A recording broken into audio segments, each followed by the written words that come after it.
Good evening, everyone. Welcome to The Reason We Learn. I am Deb Fillman, your host, and this is the channel where we talk about all things related to education. If you are not currently subscribed to The Reason We Learn, please hit that subscribe button so you can be notified when I make new videos and go live with wonderful guests like today's guest. And also consider joining my locals community at thereasonwelearn.locals.com, where we dive in deeper to these issues, have live shows twice a week about homeschooling, about education, culture, all kinds of cool stuff. And you can get resources if you're looking into homeschooling, which obviously I hope that you are at least considering it. And I also have a Substack at thereasonwelearn.substack.com, where the podcast for most of my interviews will be located. Those with lots of visual aids, maybe not, but we'll see. Please like and share this broadcast so people can join us live and ask questions. You're going to learn a lot tonight about our federal Department of Education, how it works, and in particular, how the unions are real cozy with it. Today, I have back with me Anne, Virginia Warrior Mom. Hey, Deb. She was here last week and presented some really eye-opening information for us. But today, she is back with even more stuff that she has dug up. This woman is, I mean, forget the warrior isn't even the right word, because it doesn't capture the depth of research that she has done to uncover the truth about what goes on with our teachers' unions and our schools. This should matter to everyone, because this affects all of us, including those who don't even use the schools because of involvement in the CDC. But I'm going to let her tell it all. Welcome, Anne. Welcome back. I'm so glad you're here. Thank you so much for doing all this work for us. No problem. I'm glad to be here. It's been, I mean, even since last week when we talked about it, it's whenever you think you have a grasp on it and you start to just want to get a little bit more detail on something, and they talk about the rabbit. I mean, it's never ending. And for people like me that just can't stop and focus on one thing, it's like I have to. So even since last week, what I've discovered, I mean, I thought I had a grasp on who purchased our children and who sold them.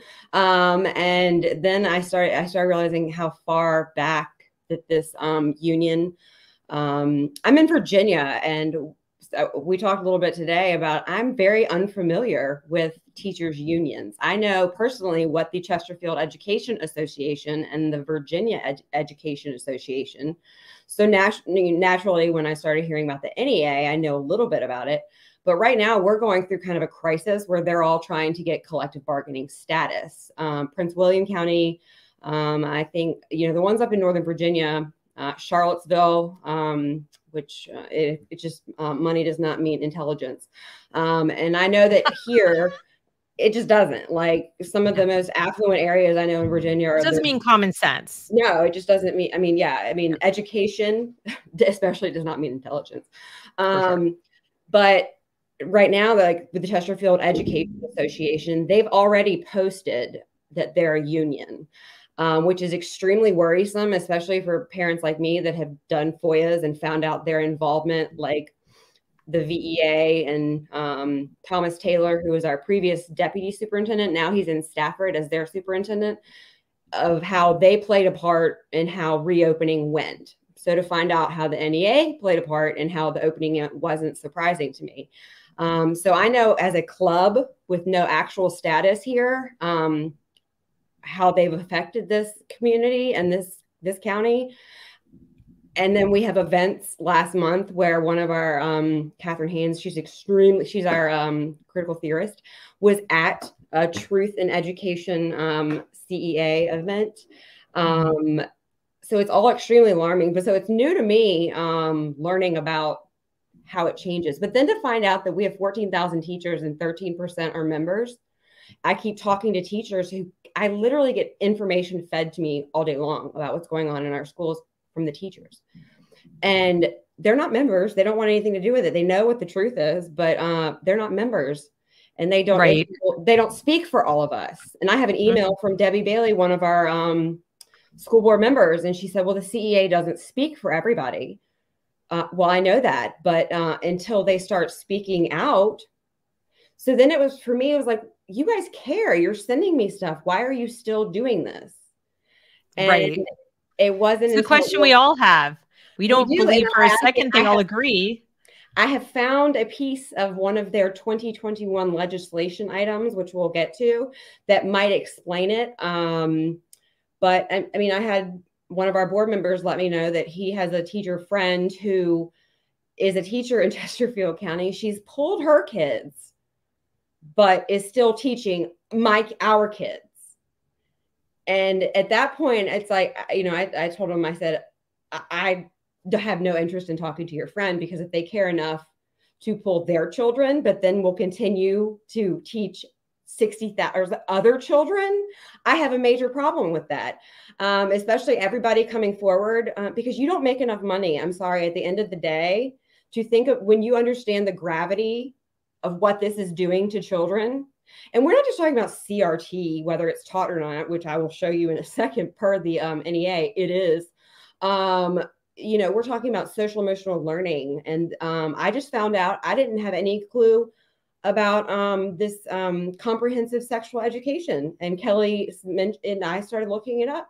Well, Arlington, Virginia has it full blown. It's been in the VDOE since before Lane and Northam left. Another thing that Yunkin, Balo, all of them, nobody's talking about, comprehensive sex ed. Okay, so that's in Virginia, guys. Wake up. Okay, I'm telling you right now. It's so everywhere. Everyone needs to wake up, right? And so guys, she's going to talk about Virginia, but please hear. Yes, everywhere. I'm talking specifically about Virginia, but what's going on in Virginia is going on everywhere. Like this. Well, you're also talking about the unions. Yes, you're talking about even, and that's the other thing that's interesting is NEA is the biggest. Yep. Okay. AFT is the second biggest. Correct. All the teachers associations in states, and every state has one, whether they have collective bargaining or not, it doesn't matter. They're still a union. Okay. And they still do, you know, they can strike and they do all kinds of things. They just don't necessarily sit at the bargaining table for their salaries and their benefits. And they all want it. There's something called Red for Ed. So the two big unions are trying to push into the states that don't have collective bargaining to get it, because in part because their memberships are going down. Once it became the law, the Supreme Court said you can't mandate that people join your union. Okay. Right. Then many people did it. They didn't want to pay dues. Now they don't get the benefits for that. I don't know if they pay something or the states pay a fee sometimes to make up for it's a long, complicated thing.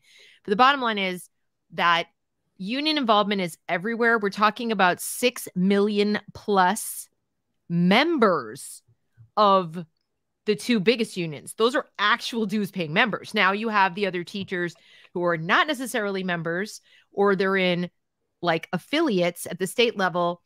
As she said, they don't want to be part of it, etc. But for whatever reason are not really fighting back. They're kind of going, here, parents, you do it. But then publicly we're going to go, oh, those pesky parents, you know? And so these two big players, as Anne's going to show us, the reason it's so important, even though she's looking at Virginia, is while looking at Virginia, correct me if I'm wrong, you found national level. They're in it together. Yes. Okay. Yes. So I'm going to shut up now, but I just want to make sure like the audience understood as a big picture level. Yes. So everybody knows Weingarten. Everybody knows who she is. In Virginia, especially because she was, you know, the stunt person for McAuliffe, after stating that a white woman stating that the problem in Virginia is that there aren't enough white teachers. There aren't enough white teachers, or there are too many? There's too. I'm sorry. They're not. I was going to say. I don't understand too many. There's too many white teachers. That's the problem. Yes. It's not the quality of teacher, it's the color of the skin. So she was the stunt, like right before like November 1st, they McAuliffe brought Weingarten in. Weingarten, you know, CDC, everybody knows who she is. And we'll get a nice video. But I found a video in researching the NEA of her at the 2018 NEA conference, which led me down a rabbit hole of different extent, and finding out that they took a stance together years ago on Common Core. They didn't want to get rid of Common Core. They wanted to get rid of the actual outcomes portion of it. You mean the whole purpose of its existence? Correct.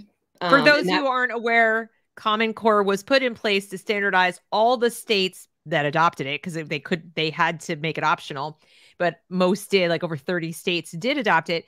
And it was because, you know, this state does it one way, this state does it. They wanted like some uniformity across the states of what standards they'd adhere to. And if a school met the standard, you know, you get your money if you did. That was sort of left over from No Child Left Behind. But that outcome part of it was the justification for doing it in the first damn place, was that we need some standards to hold people to so that we know they're doing things. So if you get rid of that and you just have a bunch of standards to teach you, how are you going to know it worked? Right. And we're going to teach a bunch of standards, but how well we do it is really irrelevant. The outcome, that's what I say, is that with equity, it's everybody gets a trophy, nobody gets an education. Is essentially what's going on. Adrian, standards restrict equity. Yes. So I've been told by Professor Joe Bowler. Teachers coming through saying, hey, this student, and this is here in Chesterfield County, I have this kid and he does not do anything, and I have been told to push him through. That's equity, was what I'm telling people. So because I speak out against equity doesn't make me racist. It makes the fact that these children are not getting educations. You're not equaling a playing field. It's for outcomes. They want it to look like it's working. So they're forcing these kids through. So you kind of like cosmetic diversity makes it look like you actually include people. Right. No, inclusion is exclusion. Point blank. Like, that's what it is. Like, if you're not in, then you're out. And if you don't want, that's not what inclusion is. Like, that's not why inclusion was ever created. But no, finding out the two of them were in it together. And then I being a research person, I knew I had these FOIAs from like 6 months ago that I had found involving Weingarten. I didn't know who Becky Pringle was at the time, but I saved everything. I screenshot and I went back through and found them. Well, little did I know that not only did Weingarten have something to do, the AFT have to do with the going back to school, but both of them together with Walensky and the CDC had the final say in the guidelines to return to ed in February. And then back in May, she had, I think that this was Weingarten alone, had or one of them alone, we'll pull them up because I have them all together, had the final say in a different matter, not just returning to education, but right. But it's point blank. And then Walensky went on to say that it was zero. There was no politics. There was nothing involved. And after she said that on mainstream national news, there was no collusion. What are you talking about? The union didn't have any say in what our policies were. No, of course not. And most of us were like, we didn't believe it for a second, but we didn't literally have proof for a long time, right? It's another one of those. I have it broken down by like time frame. Like it's like literally awesome. It's like literally like, and then it's like the whoever head, he's like, all right, we're going live in 15 minutes. Well, don't spoil it. You got to show them. Okay, but all right. So what do we? It's crazy, but I found something that that I'm just going to throw out there. I don't know if you've heard of the let's see. The 1963 current communist goals. Have you heard that? This is from the Naked Communists, and this was put in 1963 into the Florida House of Representatives. And it is, how many is it? 45 communist goals from 1963. Written by whom? And it was... Let's see. It says, Mr. Herlong, Mr. Speaker, Miss Patricia Nordum of DeLand, Florida, is an ardent, articulate opponent of communism, and until recently published the DeLand Courier, which she dedicated to the purpose of alerting the public to the dangers of communism in America. As Mrs. Nordum's request, I include in the record, under unanimous consent, the following current communist goals, which she identifies as an excerpt from The Naked Communist by Cleon Skousen, CleonSkousen. And this was entered into Honorable A.S. Herlong Jr., and it's under Congressional Record Appendix PPA 34 through 35. So this woman came and said, I read a book Is that what it is? She read a book that was written by a But communist. I looked up the Naked Communist, and it's everywhere. I mean, everybody. I mean, this is not just some but this is a woman that wanted it in a record. And she wanted a record. And are there people today who are referencing it or using it or something like that? Yes. I mean, I hate Google, and I Googled the Naked Communist, and I couldn't even tell you how many pages of people that have this and are using this as the current communist goals. So just interesting. But are there people in the education sphere who are that I haven't connected, but I'm going to read what the communist goals from 1963 are. Okay, let's hear it. Okay. All right. Let's see. Where do we start? I'm scared. Eliminate all laws governing obscenity by calling them censorship and a violation of free speech and free press.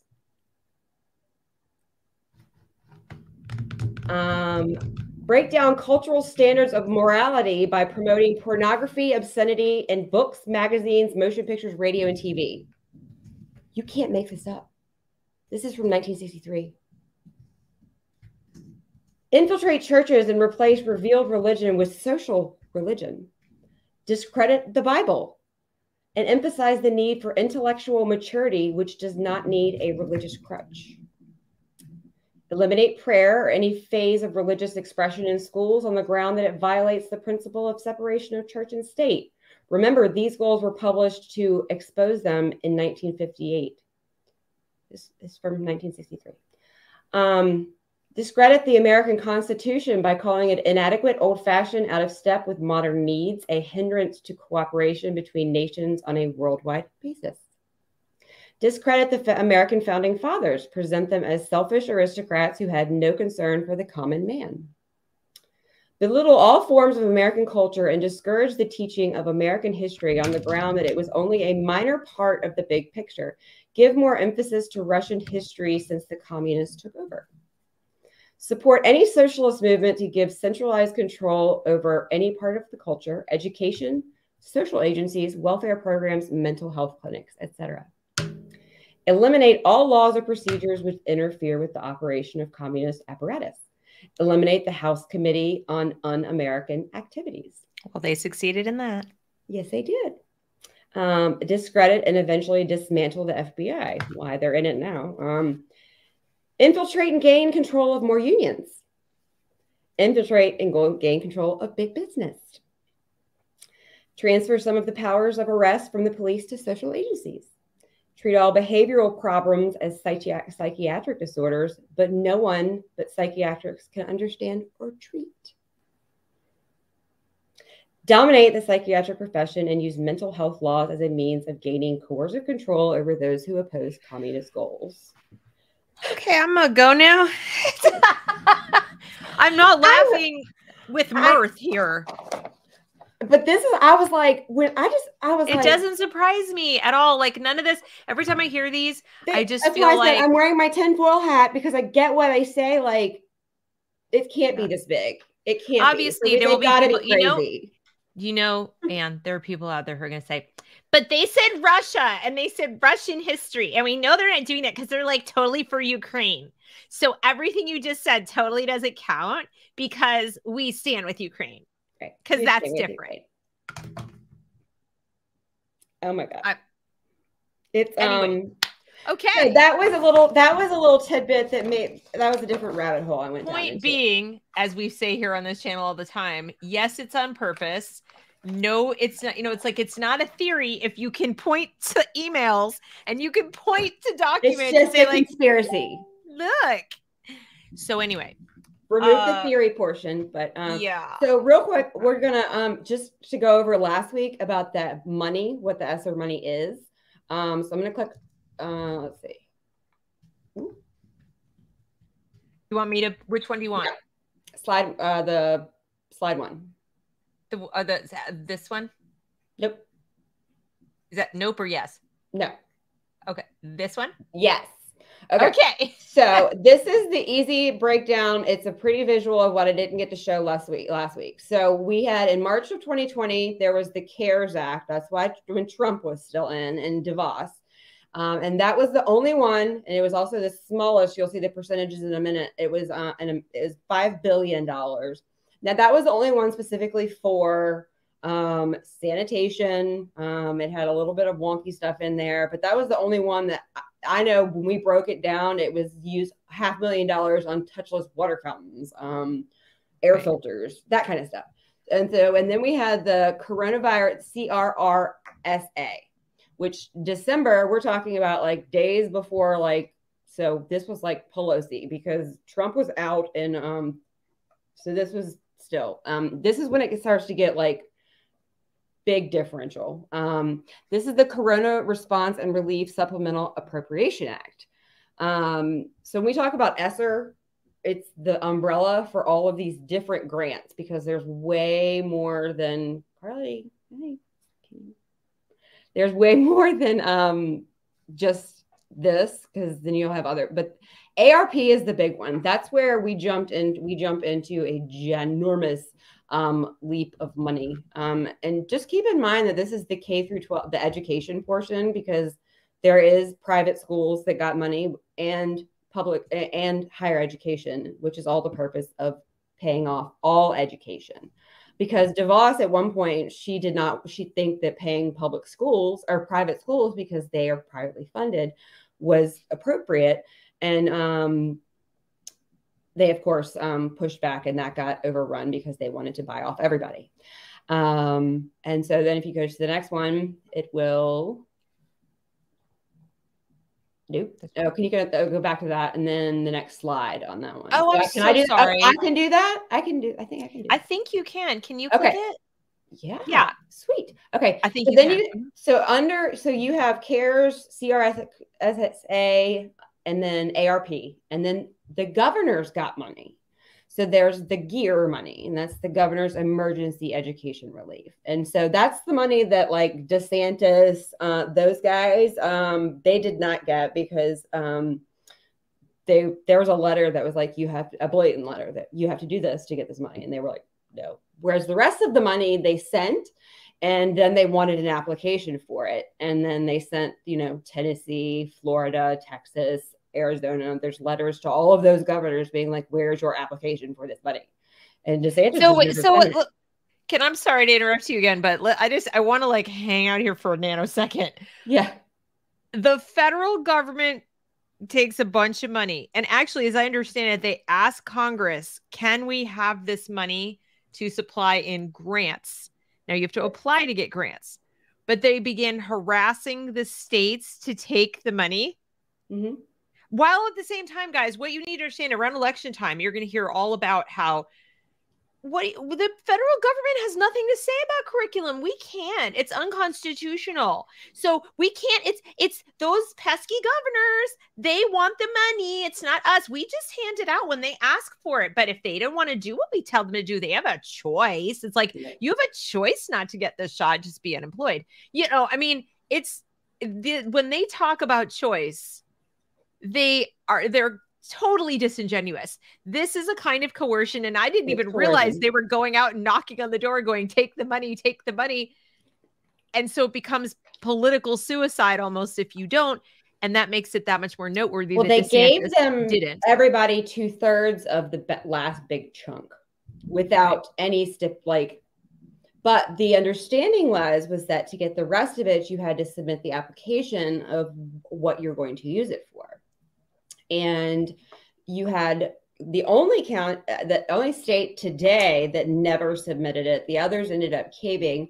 And it's because of what the application had to have in it was, I know James Lane, who was our state superintendent of the BDOE, when he listed the top priority students, special education students were 7 out of 8. Migratory students, which I believe the last time I looked up, Virginia had like 300, was like 4th. English learners, but of course, number 1 was historically marginalized, but special education, SPED kids, which is here a huge problem because they got funding specifically through IDEA for these children. Yet none of the SPED mothers have any clue where this money went. But to James Lane, the special education, extreme dyslexia. So when we talk about hit hardest by not having in-person learning, They were 7th. So these, and you can look up, it's all there. You can find your governor, your state superintendent's application signed with what he put and it's this thick. And you can read. So when we talk about everybody that took the money, and this goes, you'll see SEA, and that's, the state education agency, and then LEA, local, which would be your county. So every superintendent, and this is my opinion, every superintendent who took the money is guilty. No matter how much you like your superintendent, they took the money, and they knew because they had to then submit an application to get the money. Mm-hmm. So everybody that's touched this money knew what it was for. And so there's the gear money.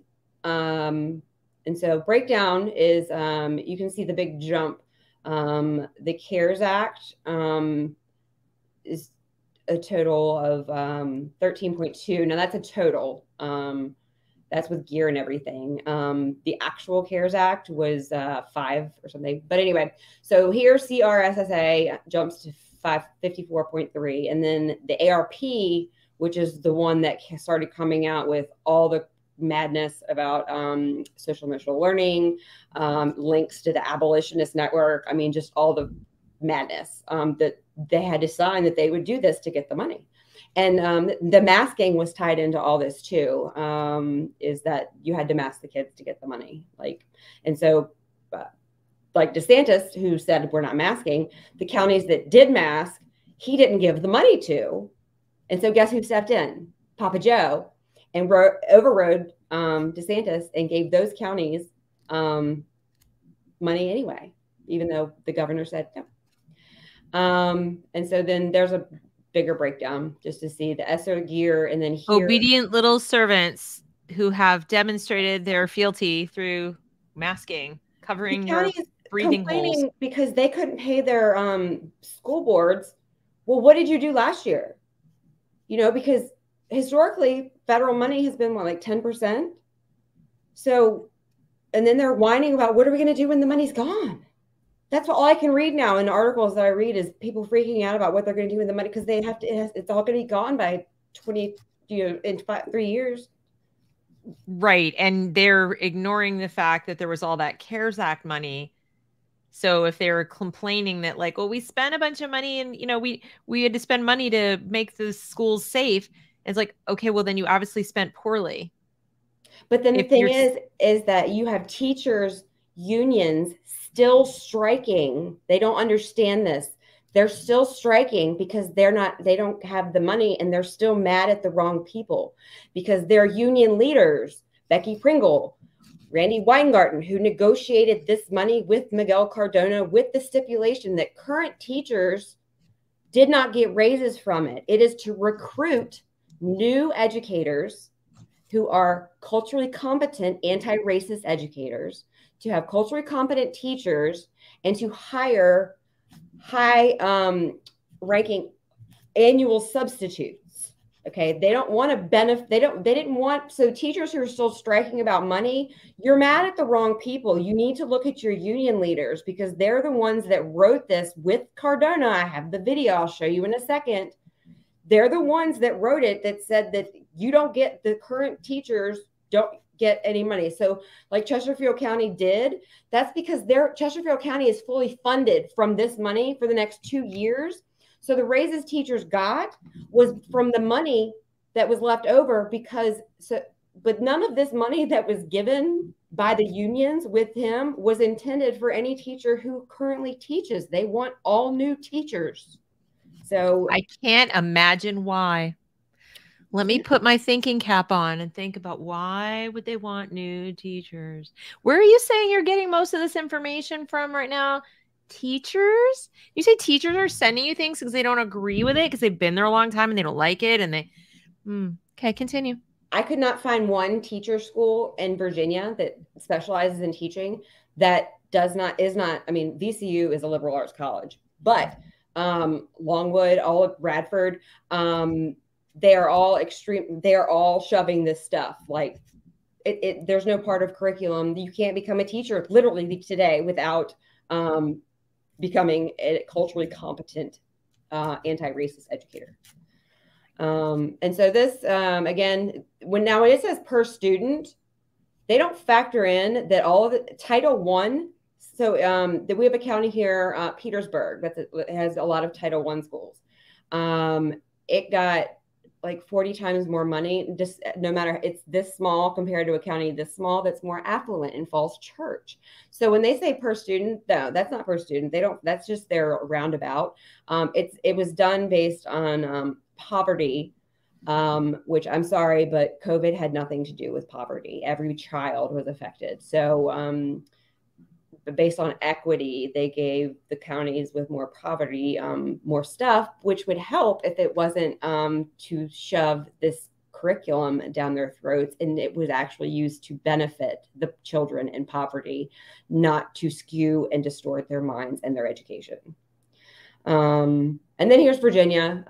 So first round, and then it has the breakdown, the period of funding. So that was gone. That's gone. This they have until, and then this is the one that they are dragging out until 9/30/2024. But I think 10% or 20%. I wonder what happens in 2024. Oh my God. Well, by that point, we're going to be, I mean, it's going to have imploded on itself by, I mean, if people don't stand up, and teachers, I don't even know. And I have quickly become an abolitionist when it comes to public school systems, because the more I thought I could save, I thought in 6 months, if I spoke at a school board meeting, Deb, that I could make some change. I'm new to this. In August, I thought, okay, I'll come get loud and I'll get all me at some school board meetings. And oh my God.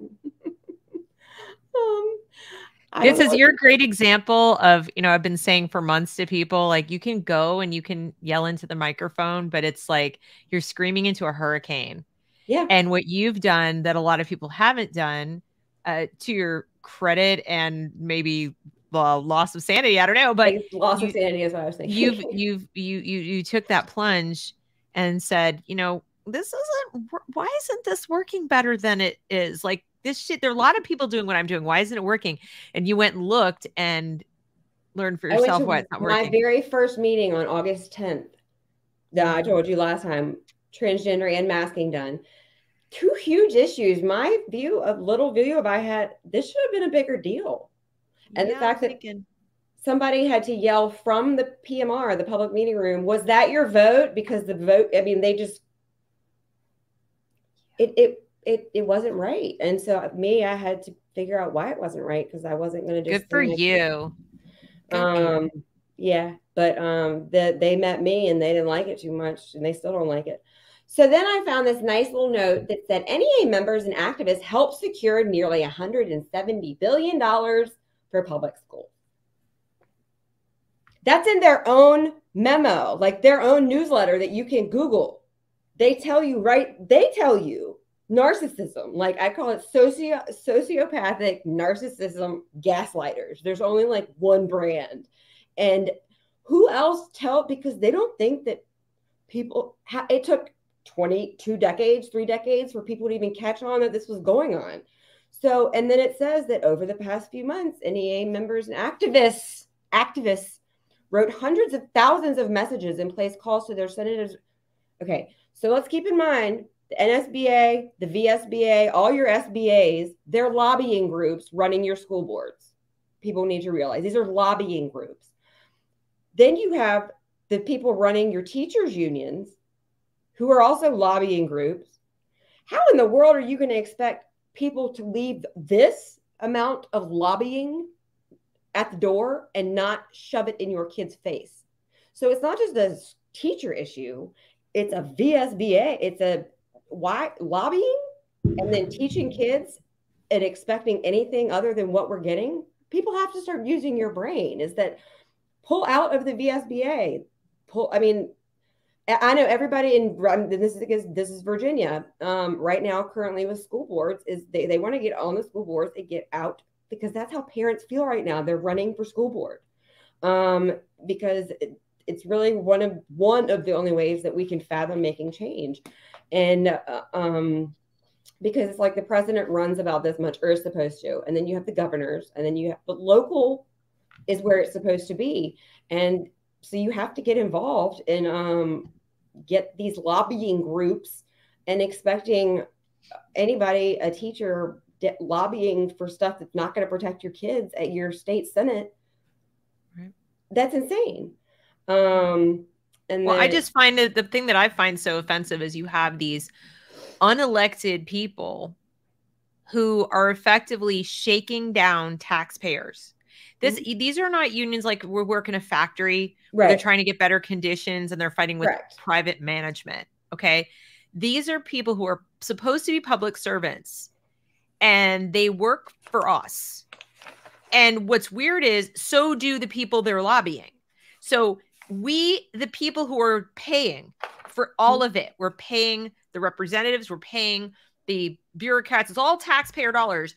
But, you know, all these people that we're paying are arguing with each other about how to pick our pockets and how much more to take out of our wallets. While we are not just sidelined, we don't have a seat at the table at all. We're not allowed in the room. We are called, like, we're depicted as the bad guys, and yet we're handed the bill. Yeah. This is organized crime, in my opinion. It's like the worst kind of shakedown. Virginia, we don't have school choice. Like, and I know that we had talked about this, is like, for me, because we have the same 8 charter schools that when 20 years ago they started, because you literally can't get a new charter school here.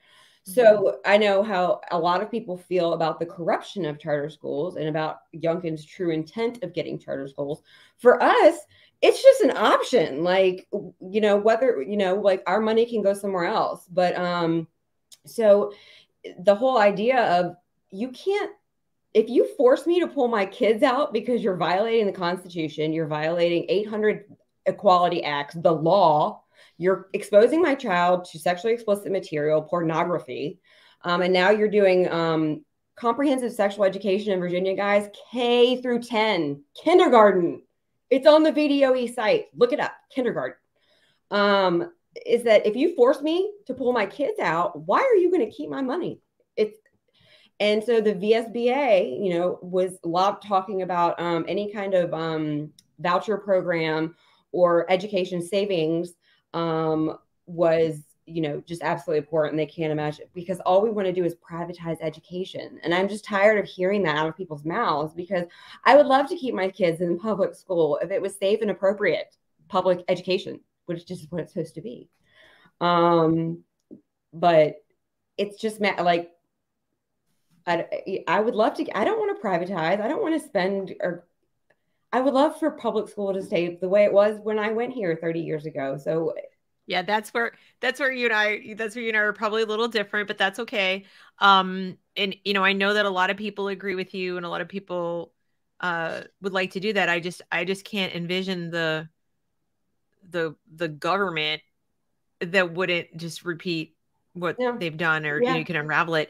I can envision maybe like a very, very local, you know, people have their local volunteer fire department, or, you know, it's like, or you could have like a local, remember we had local school districts way back when we were kids, where you literally did everything extremely locally before there was the Department of Education at the federal level and all that.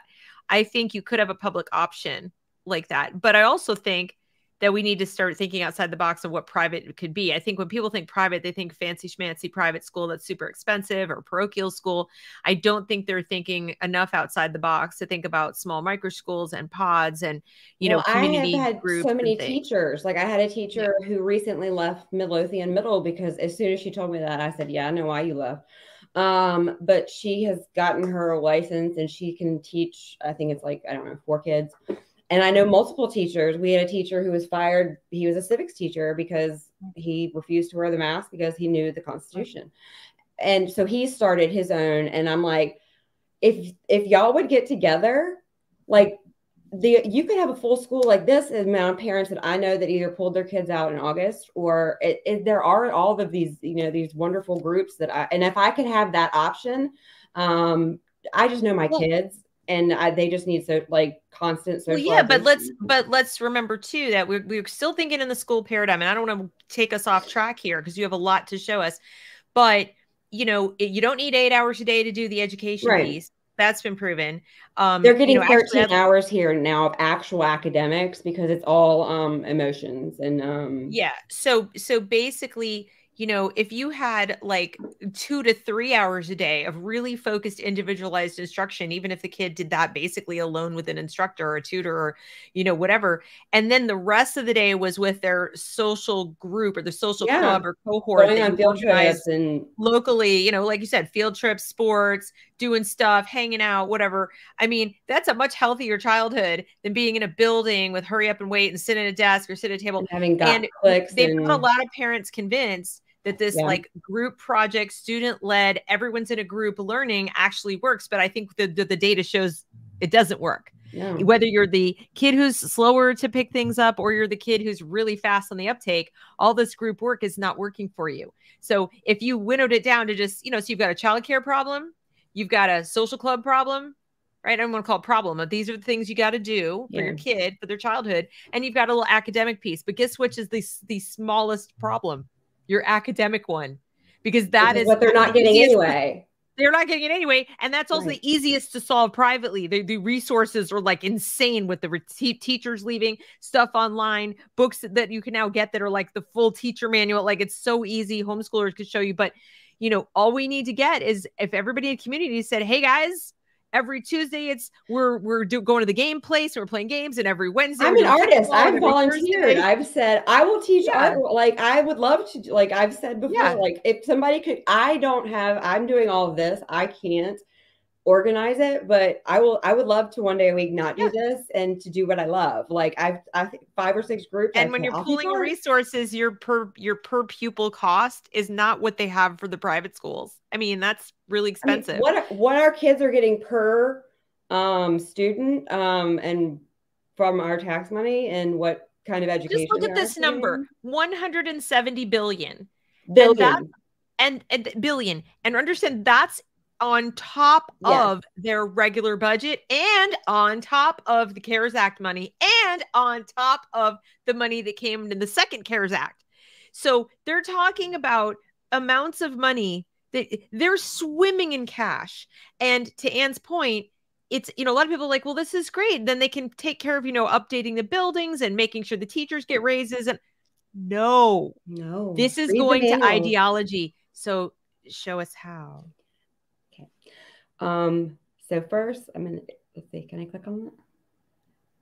Do you need me to bring the next one? I need you. No, I'm not. I want to go to the movie. To Randy. Yeah. Wait, before I start this, I'm going to ask the audience to please, somebody in the chat, tell me if you can hear it, because I have this set for you guys to hear, but I need to make sure that you actually can. Okay. Ready?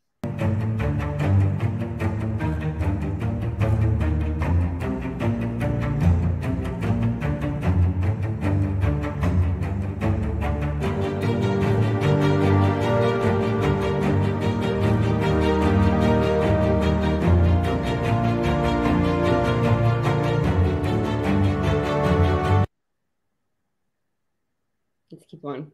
It's going to go for about 7 minutes.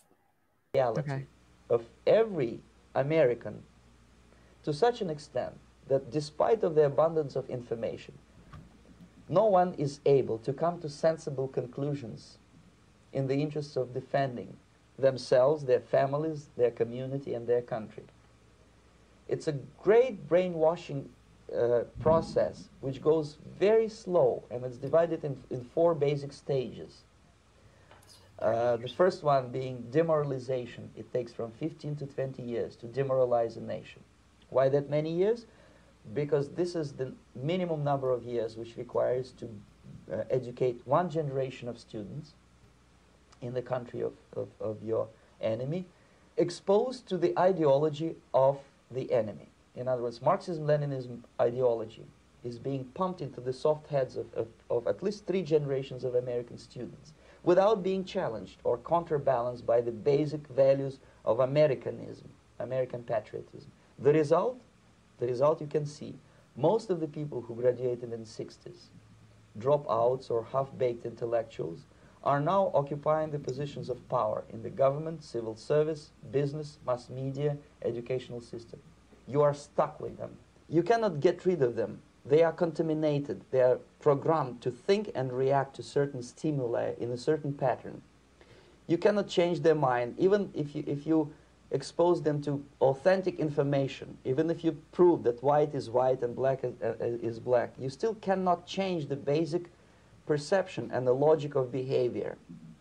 In other words, these people, the process of demoralization is complete and irreversible.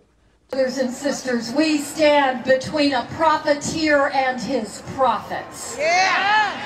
And that means we are soldiers in this war. We will rise, we will stand, and we will fight. We will fight until we win. They cannot make us go away. Oh, no!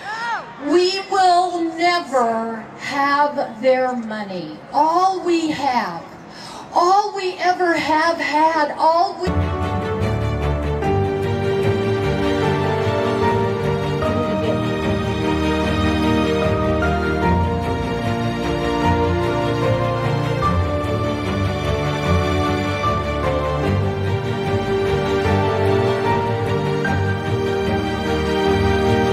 harm that will happen to these children because of this, and we must stand up to those unconscionable acts. Look at her. Then there's our side. Yes, in every family we have our disagreements, but we are on the same side for justice, opportunity, and democracy. And on our side, we have never seen the activism we've seen this year. Activism. Unions 2018. like NEA, AFSCME, AFT, SEIU, supported by the AFL-CIO, we see that together we can accomplish what is impossible for people to accomplish alone. It's the movement building that we've been part of, from the freedom fighters of today like I Am and Me Too and MSD Strong and the Poor People's Campaign and Red for Ed, the marches decrying school shootings, the separation from families, and the avalanche of bigotry, hate, and intolerance. That is who is on our side. We have mayors and governors, House members and senators, faith leaders and civil rights leaders, and so many other groups who in the aftermath of Janus are standing by us like we stand by them, because they know, like we know, that unions are how we secure the wages we need to live on, the health care we need to get healthy, the voice at work when the boss tries to boss us around. The more the other side tries to strip people of inalienable rights, the more Americans are rising up in a new movement that we are building. Concept of white fragility, they've incorporated. Yeah. We'll get into all those in detail, but we knew the day her nomination was announced that Betsy DeVos is the worst Secretary of Education the best, actually. Ever hold that office. So wrong. But thankfully, because of the work listen to what she says now. Did together to get rid of No Child Left Behind and Race to the Top and to secure Obama. ESSA,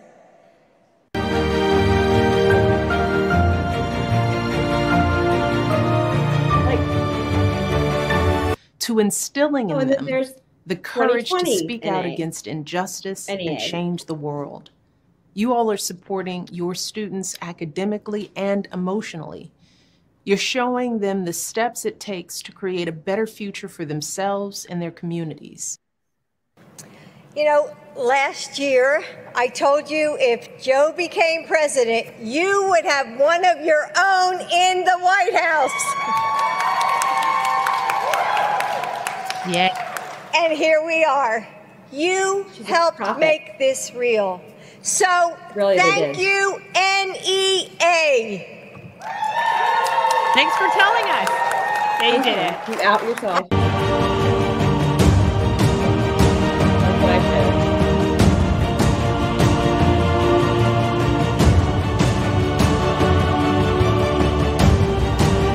just today we released an application for states to share what their plans are going to be and what their plans entail. And I want that information to be public.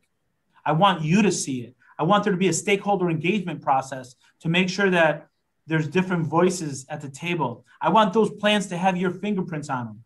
Her fingerprints is what they're talking about. Her fingerprints. You know that sense of urgency that we had when we collaborated to try to find out how to safely reopen schools? We should not let that go. We should maintain that level of urgency and collaboration to make sure that we're putting forward a plan that has equity written all over it. Wait for it. Equity all over it. The process of demoralization is complete and irreversible.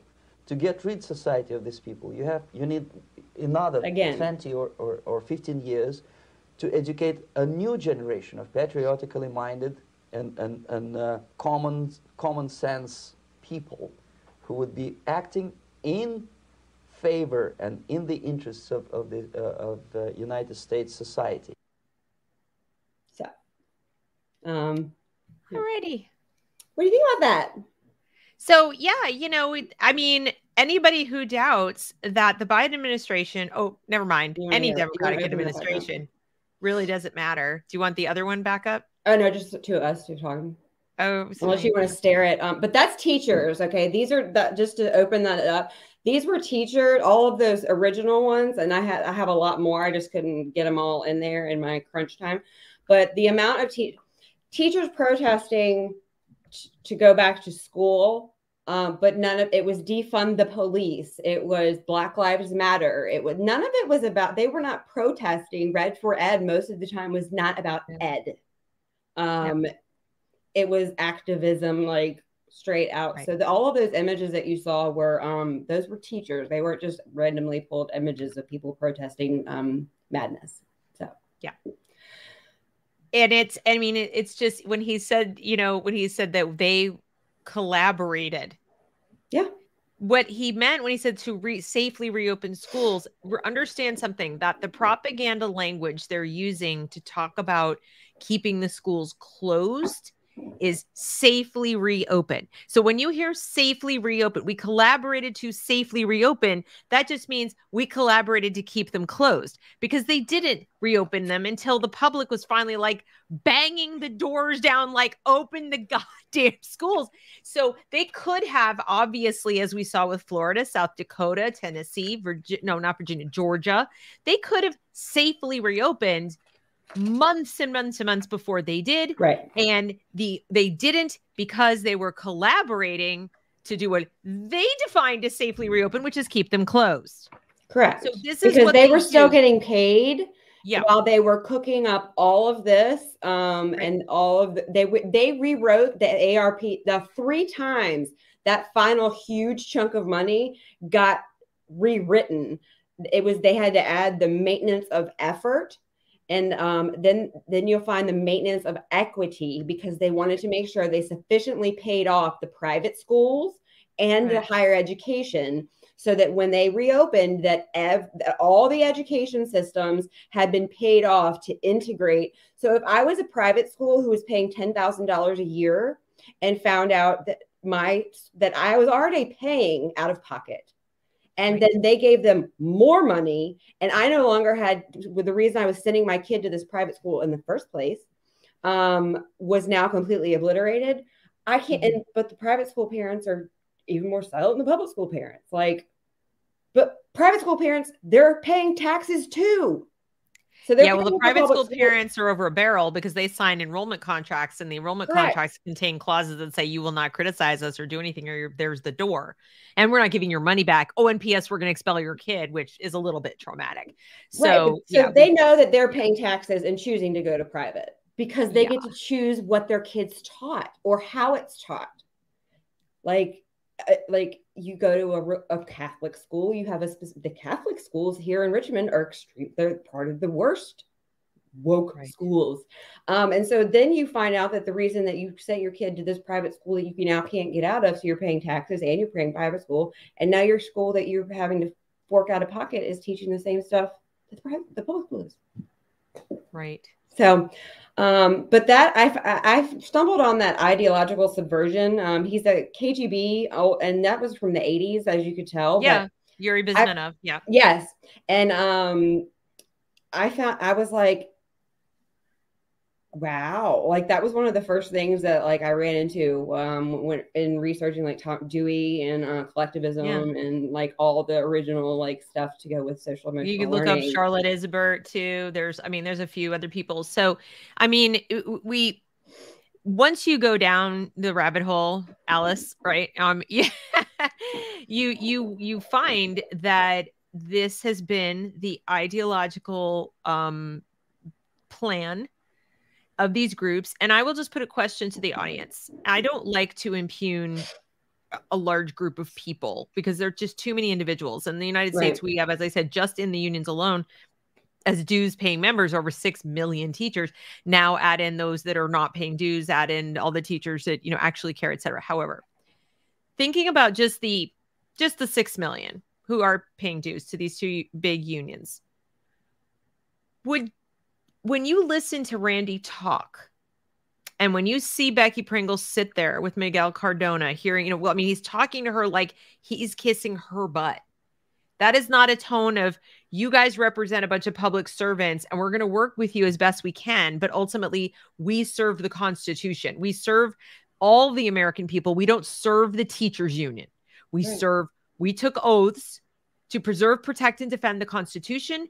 And we are here at the pleasure of the president, who was duly elected by the people to preserve, protect, and defend their rights. And so all of them, not just the teachers, not just union members, et cetera. Okay. So when you look at those people and you listen to them speak, or you see their demeanor and their level of, entitlement, like I'm the boss. Okay.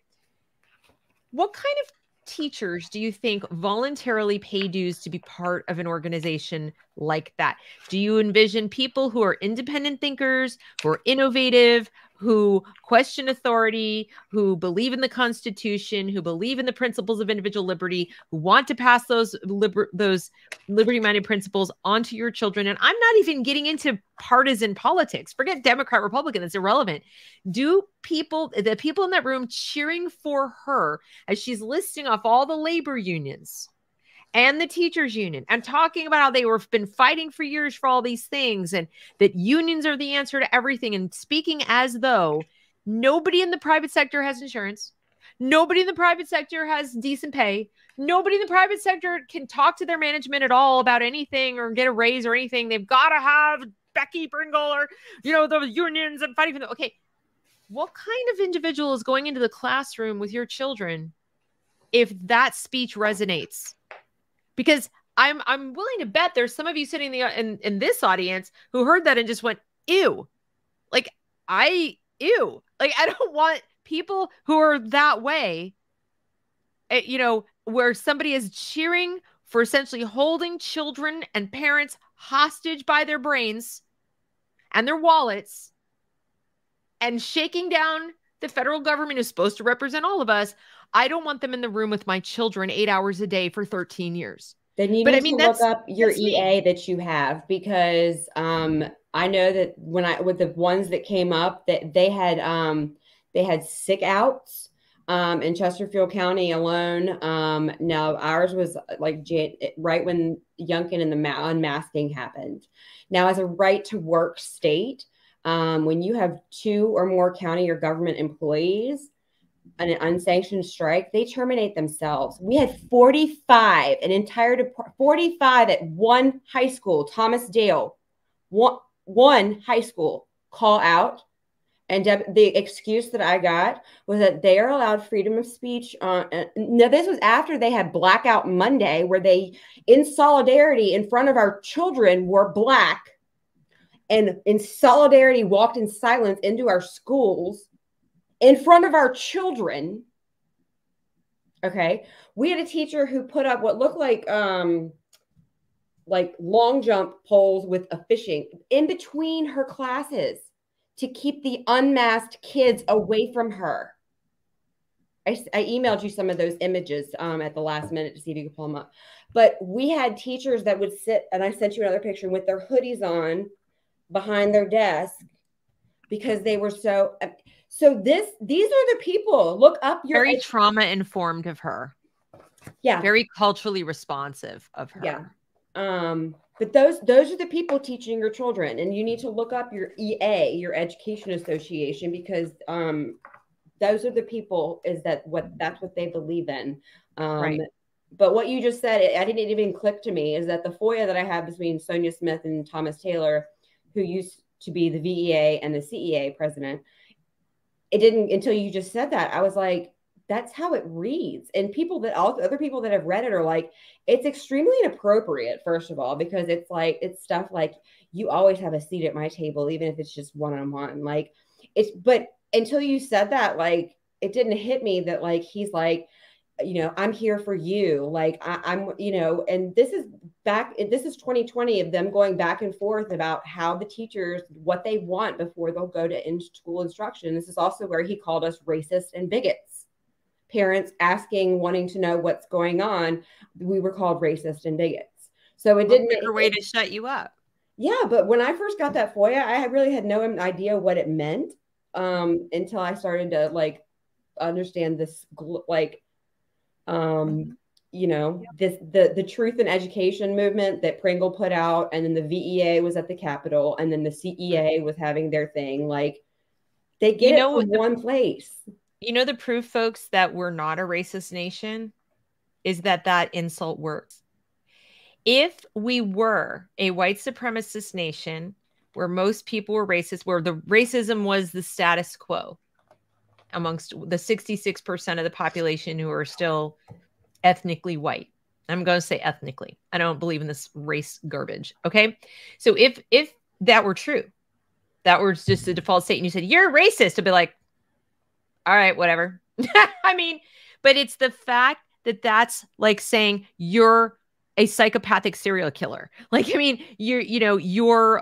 pick the worst possible. You're a murderer. You're a child molester, right? Think of the worst thing you could say to somebody. So if that will stifle anybody, if that puts a chill in the room and makes you feel like, oh, I can't open my mouth saying anything, someone will think, then obviously people aren't racist, because those things only work. That kind of really racist, you'd be like finger. Yeah, like, you'd be like, you figured me out. I mean, whatever. You wouldn't be worried the same way. There's a difference between, oops, they figured me out. That's their kind of racist they are.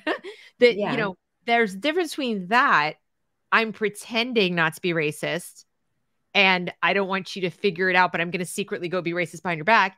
And oh my God, no, they don't like me, and they're going to, oh, I'm not racist. So don't think I'm racist. I'm going to trip over myself now to do whatever you want. And can I shine your shoes?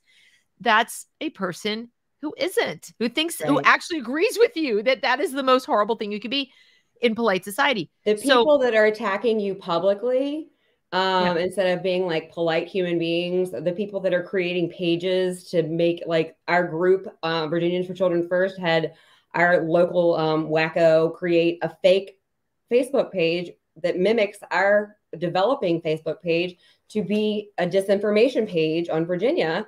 And that's not make you guys look bad. Yeah, but that's not what the good side does. Like, you have to think logically, is that, like, good people, like, that really believe in what they're doing, like, that's not what sane, healthy people do, is go, and that's not what the good side, who's the people that are not racist because they're anti-race, that's just not common sense. Like, that's just not, you have to think, like, personally attacking people and having the same 10 comebacks, and the last one always being to shut somebody down by calling them racist.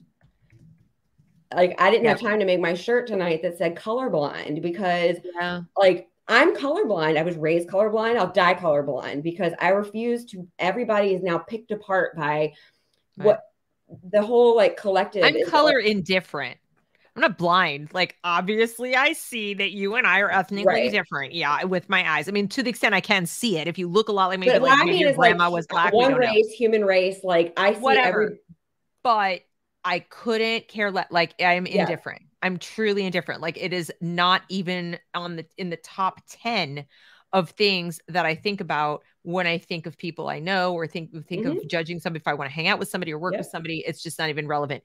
But I did want to ask you, in your video that you made, your video presentation, it went quickly through some slides that had some interesting writing stuff and I was trying to like read some of those. We're going to go. The reason they went quickly is because they're going to be in detail. Okay. We'll go to that one now. I was asking that because there's some really good stuff. Yeah. New business items. And there was one that, if you know about, it was from 2021. And it's one that they wanted to scrub. They tried, but you can't get anything off the internet. And it's the one that mentions critical race theory. There's one from years ago that mentioned, I think it was 2019, white fragility. Do you want me to pull this up or something else? So just to show you guys, I mean, I didn't have time to put, this is the beginning of it. But so I gave a blurb of when the unions stopped caring about education, pretty much, and it became about everything other than our children's education. Like in 2009, this was adopted, is that, same-sex marriage, whatever, but this is what the NEA started, this is one of the first ones that I could break. So the NEA is like taking the position that, we are on board with same-sex marriage. Like that's an NEA priority. Yes. Mm-hmm. But even before, this is like before it got. So there's really nothing. And I read an article that said somebody that went to one of these this big convention that they have every year, and they said there was absolutely not one single thing that they had about curriculum, teaching. It was all activism. Last year, they had for an LGBTQ night, and they had drag queens that were pretty much naked and a party, and people had brought their kids. And that's just, and again, that's your life. But if kids are there and it's not about education, none of this. And I got to drop real quick is that teachers complaining about money need to worry why Becky Pringle is getting paid $500,000 a year. These people, the vice president, the executive director, that collectively, like 4 or 5 of them make like $2.5 million a year of your dues. Yep. So if you're complaining about why you're still making $60,000 a year, ask why Becky Pringle is making almost more than $500,000. Do nothing. Yeah. He doesn't do anything. Your dues are paying for her. And so if you're still paying dues and you don't agree with what they're doing, then you're paying for her to, they will always deflect to other people.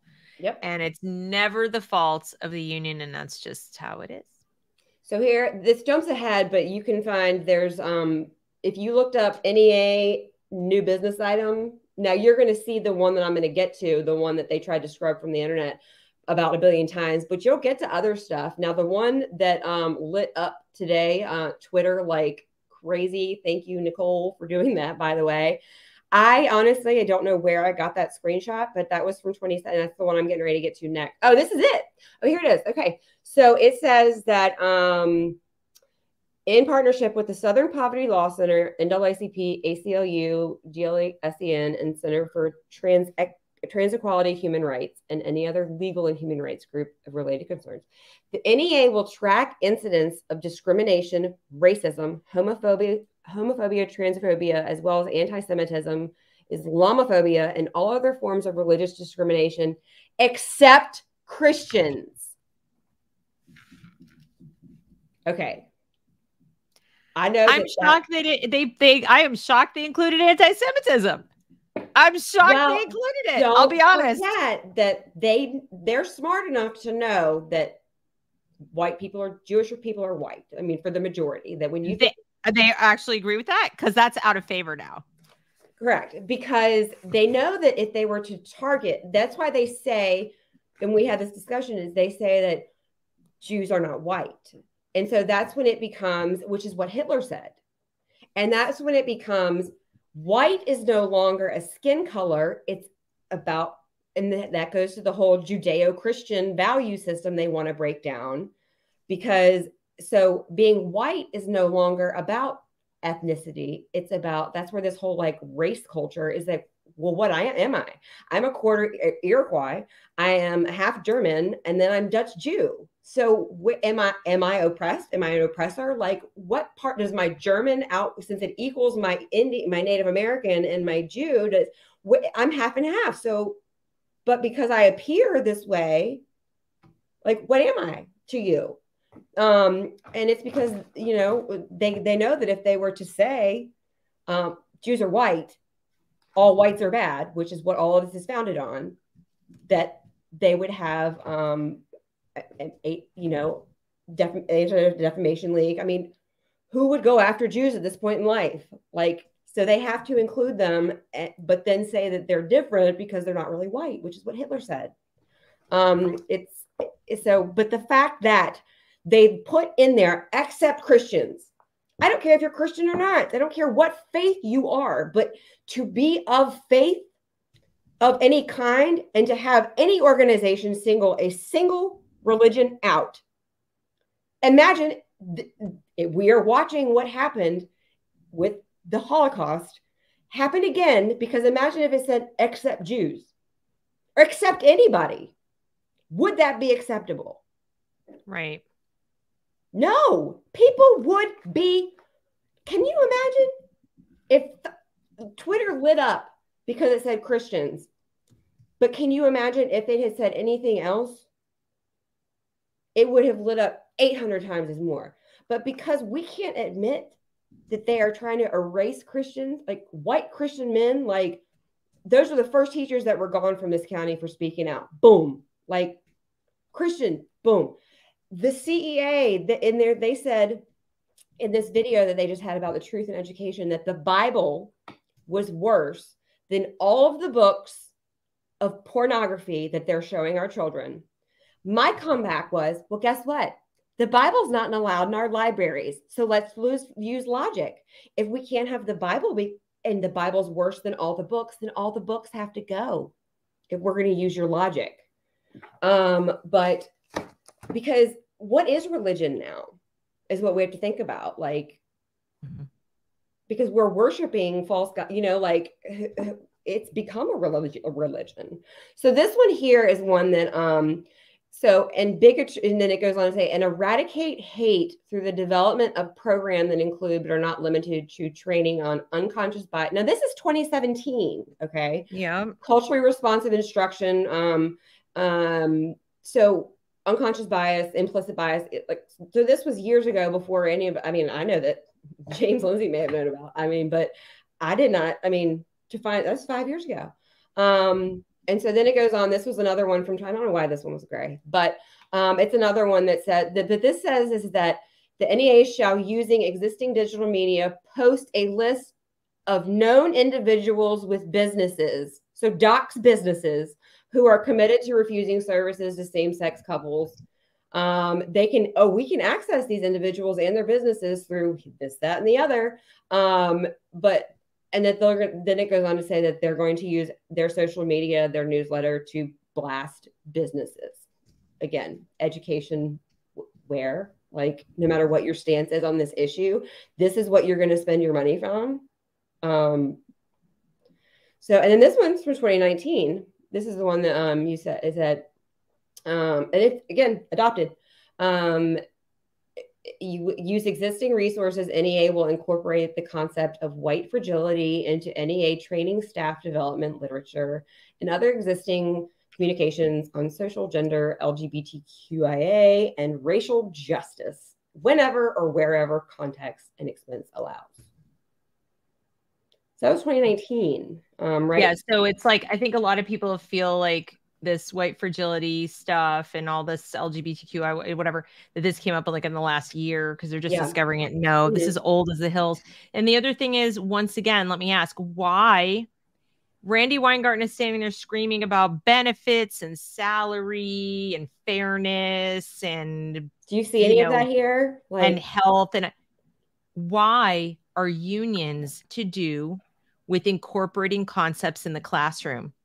Why are the teachers' unions getting involved in curriculum? One of the things that we've been told. Are you there? I'll be back. I don't know what happened. Okay. Yeah, so, I'm here. Okay. your device is not connected, it says. One of the things that we've been told, you guys, about the state's authority to decide curriculum and to not let parents pick and choose and, kind of cherry pick what they want and don't want, is that we have democratically elected our leaders, or our not leaders, our representatives. We have democratically elected our governors, legislatures, boards of ed, or at least they've appointed boards of ed. So that's sort of in a roundabout way through the democratic process. Point being, y'all elected all the people who chose the curriculum. So therefore, it's been democratically decided what the curriculum is. You don't get to come and circumvent the democratic process by yelling at the school board and saying, but I don't like this and I don't like that, because again, democracy, they like to think majority rules and we shouldn't have a say incrementally and so forth and so on. Okay, well, let's stipulate, and that's the Supreme Court has upheld that. The Supreme Court has upheld that the state's authority to determine curriculum, it falls there, that it's presumed to have been democratically decided because you elected all the people involved with choosing it. Did we elect the union members? Did we elect Randy Weingarten? Did we elect Becky Pringle? Did we have anything to do with this? No, we did not. No. So, well, even the Department of Education, though, understand, is at least appointed by elected officials. But these people are not. These people choose each other. Yeah. They may be a public sector union, but they are all privately decided. They privately elect each other within their own discipline and on their own, money collected from each other that does originally come from tax dollars, but money's fungible. We can't decide if your dues came from the taxpayer salary or your savings. We don't freaking know. So these people are acting almost like a government department, unelected bureaucracy that is coming in between us and our elected officials, and they have the gall, the unmitigated gall, to sit there and say, democracy, and we're preserving democracy. It's like, no, honey, not that I'm for democracy. You're literally undermining, subverting the democratic process that is the only justification the state has had legally for telling parents, stay in your lane. We decide, we can't let you come in and yell at us all day long and decide this math book and that, this and that. You elected us. If you don't like us, next election, elect somebody else. Okay. We didn't elect these people. Right. And these people have more say than anybody else. Your legislature, your governor, your everybody, even the president. These two women were the first guests at the White House. I'm sorry, I get a little worked up, but I get really frustrated that the average parent does not understand that it's not just, oh, you hate unions because no. These people are literally deciding what your children should be taught. And that is a violation of everything. And the fact that we don't have on both major parties, I don't care what party you're in, this is not a partisan issue. If you're going to have the word democracy come out of your mouth ever, and you support these unions. Yep. Or if you're a teacher and you don't stand up against it, I don't understand. It's like I've gone back and forth and I've talked to teachers about it, and I get that you're silenced and that you're afraid. But I was too at one point. But I mean, this is the fate of this is a generation of children. And I don't know. And there's 13% in this county alone.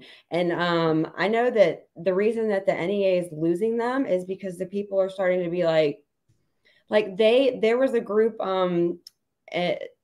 ex-gays, this is where the whole LGBTQ with kids is, that if they decide to detransition, the ramifications of their future and what it's going to do to their psyche. But there's a group of teachers that are ex-gays, and they were ostracized from these unions, because they no longer were gay. It's insane. We already know the TQ part of LGBTQIA is very homophobic. Mm-hmm. I mean, that's really the accurate term. This is appalling to me. And like I said, I will incorporate the concept into training, staff development, literature, and other existing communications on this. So that basically means understand something. Your teachers may go to teacher college and they may get their certificate, but a heaping amount of training that they're going to get for the rest of their career is going to come from these people. Yep. Yeah. Because like this is the teachers that have left or are getting ready to leave or who are hanging on by a thread. Once they go, there's no other, like the ones that are in the pot right now cooking to come out are full-fledged. Like there will be, once this round goes, whether they finish out the next 5, 10, I don't know how long they'll hang on at this rate. I mean, Chesterfield County is a short 700 come summer. And trust me, if you come in, they're offering, that's where all this money comes in. If you come in fully a high quality educator, which means culturally competent, they're paying off student debt. Like they'll pay you to go to college for this. VCU is one of the main ones. They are offering to send people to college for this specific reason, to come into our schools to teach this. Like it is so, like, that's how you bad have the evidence of that, right? You found evidence of that they're actually paying for those college. Yeah, I can absolutely. Yeah. So, yeah. I mean, so you guys know, yes. Not everything can make it into the slideshow, but I've seen it. So take my word for it. It exists. They're very proud of it. They don't really try to hide it. They think it's a great thing. You can go to the NEA page and find links of how to get. This is awesome what we're doing. I think even the VSBA and the VEA pages have how to get tuition forgiveness is what they're calling it. They're not taking any chances on who's going to decide to go be a teacher. So they're coming at their lagging membership. They have been losing members. So as big as they are and as powerful as they are, they have since Janice, that's why she mentioned Janice, they have been losing members. And so they've come up with, because their task is, especially Randy and Becky, is to keep the union strong and powerful. That's their task. Their task isn't really to serve the individual teachers. Their task is to keep the unions alive and strong.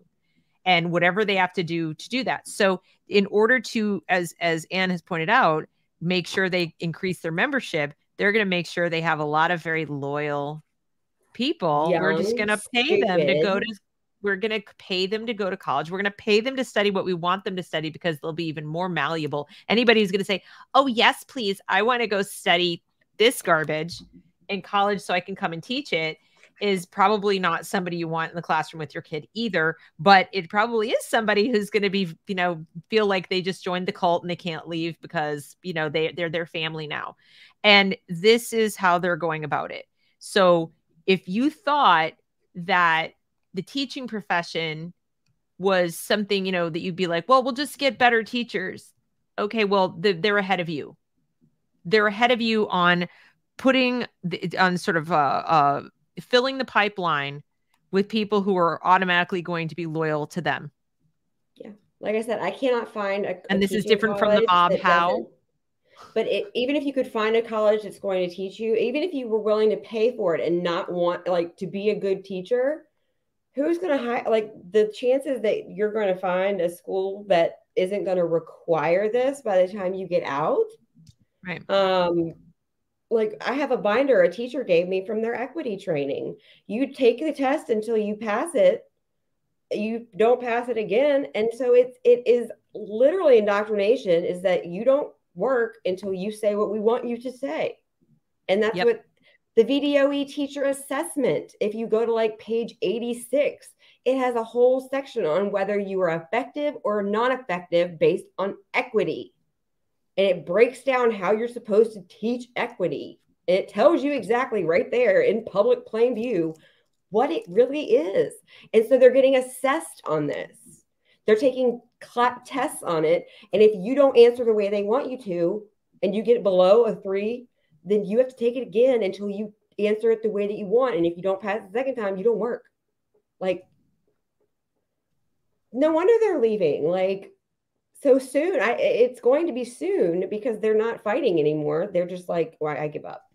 And I can't stand that. And what thinking person who really cares about kids, like that it's for the kids, is going, unless they're a few years from retirement and they don't want to leave their retirement sitting there they've worked for the last 25 or 30 years or whatever, who's going to go in and stay in? And I tell people this all the time, and it's not to like toot my own horn or anything, but I was in a union district in Illinois and I was only there for a couple of years and I left because when I would go for interviews, I mean, I was getting all kinds of negative feedback from my principal, even though the parents loved me, kids loved me, everything. But she didn't like my personality, the way I wasn't nurturing enough, all these things. And I would go for different interviews around any place I could get to within an hour of where I lived. And I would tell them, they'd ask me, what's your approach to teaching reading? I was a first, second grade teacher. What's your approach? And I would tell them I preferred phonics. I was very honest about it. I kept looking for a district that would let me do it. And their approach was like, well, no, we don't do that. So unless I taught the way they wanted me to teach, and even if it's a way that I thought was bad, then I wasn't going to get the job. And there might be people out there say, well, you know, that's, why shouldn't they do that? Whatever, because the way they were trying to get me to teach was not, is not evidence-based. It was based more on their preferred method because it was easier for teachers. They just wanted to do it in a way that all the teachers were doing it the same way. See, and parents are still like, wait, they're not doing hooked on phonics? Like, no. Like that's how literally. And so when we talk about like, you know, the Virginia for Children First, the actual page, Mike K, it's going to have links like of all of this stuff, like so that about transparency and curriculum. And since we're not getting textbooks and papers with grades home anymore, and I can't go, yeah, it takes time to go through what your kid's learning in school. It's so important though. But transparency and like, you should not have to FOIA what your kid's learning. No. And that's what we're being told, is that if you want the curriculum, you have to pay, and you'll get a $2,000 bill because they don't want you to get it. Why? Or today, somebody wrote to me and said they finally got a notice from the school district they were FOIAing, and they said, okay, we've got what you asked for. It's going to be $100, and you have to come down to the school and pick up a flash drive. Not documents. They just email it to you. And well, they do these things. $83 an hour. Okay. Something like we've gotten bills for, so when Loudoun County came out and they were so outraged about their 36,000. Now, if you search for Freedom of Information Act, and you say, I want everything on this one subject for 6 months from 50 people, you're going to get a $50,000 bill because, you have to be smart about adding words together and how you want, what information you want. But yeah, I mean, something basic we got, I mean, I said $3,000. I said 83. That's 48 hours of work that somebody for that. Like, yeah. And there's no accountability. Like, and we have our school board attorney doing the FOIAs on our school board that he represents. And so when he violated Protection of People's Rights Amendment on my daughter, he told me to FOIA it through him, the same man who wouldn't give me what the Constitution says you have to give me. Like, well, and then here's the thing.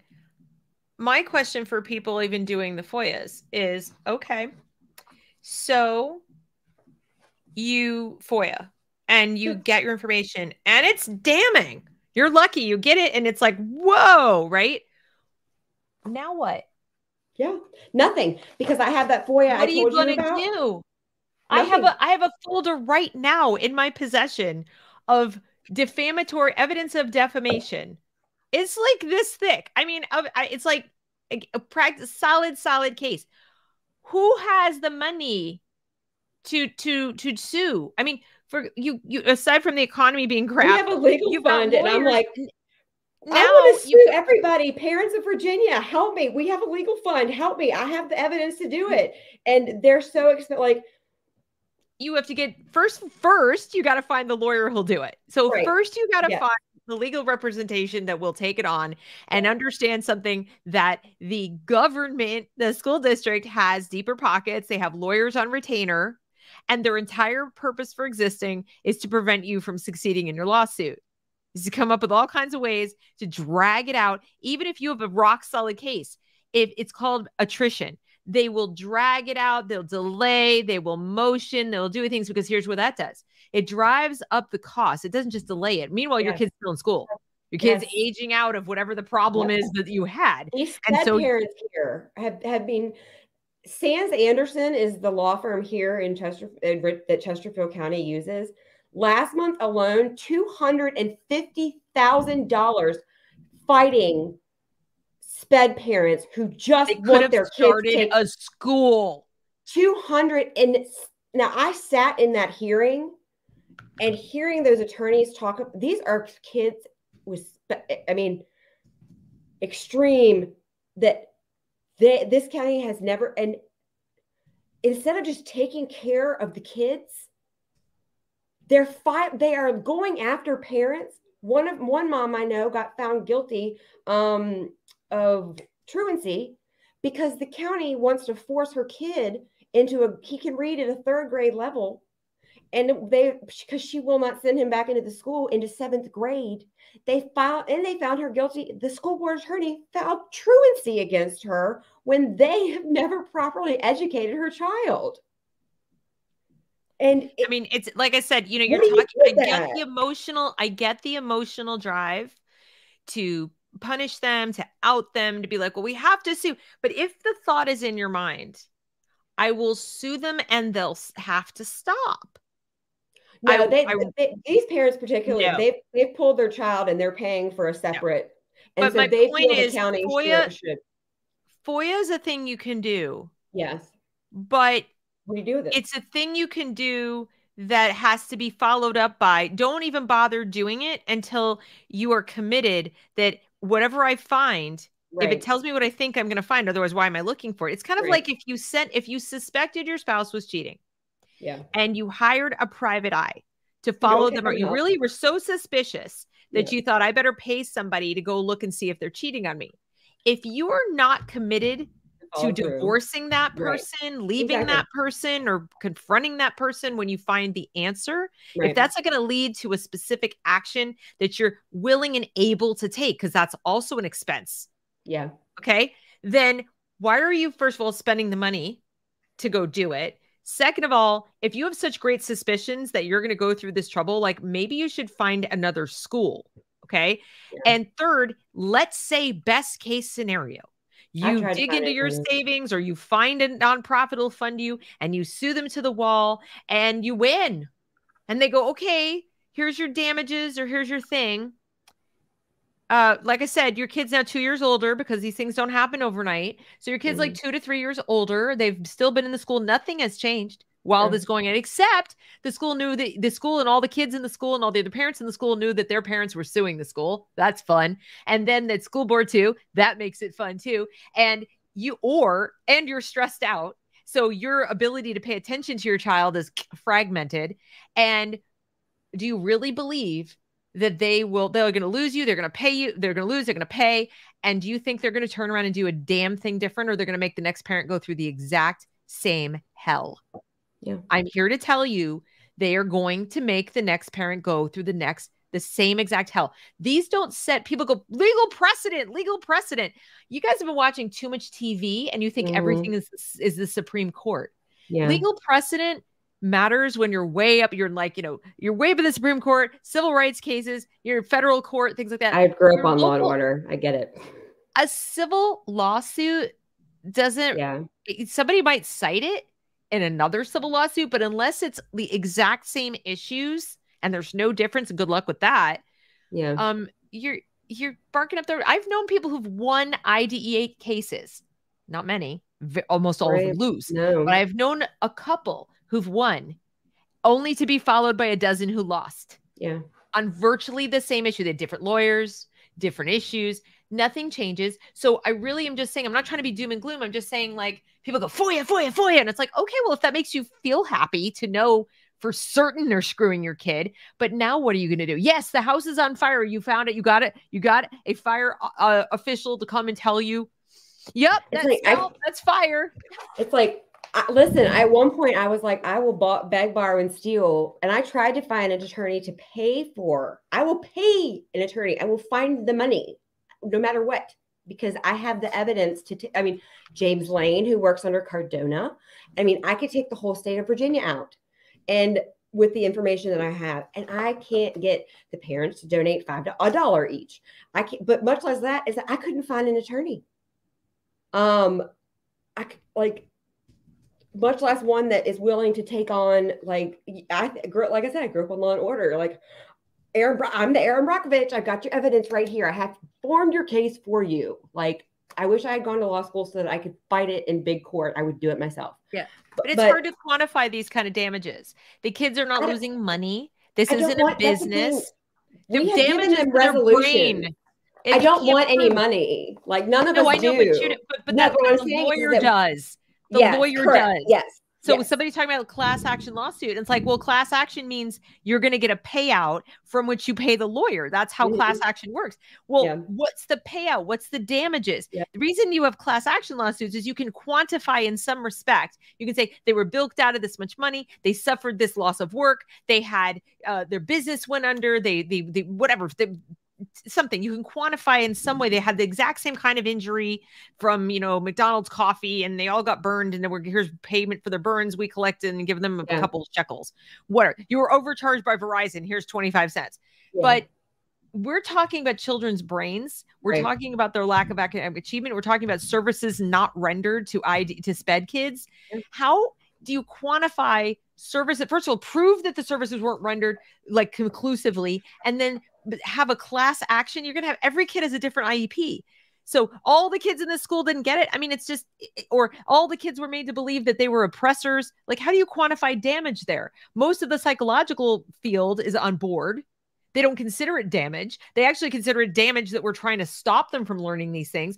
So in addition to being ideologically captured, you cannot quantify damages. Lawyers want to pay out. Unless you're fabulously wealthy and you're just like, I'll write you a blank check, go sue. And in which case, why are you not paying to homeschool? It's cheaper to homeschool. $15,000 is what it costs to just set someone up on a retainer to investigate a lawsuit.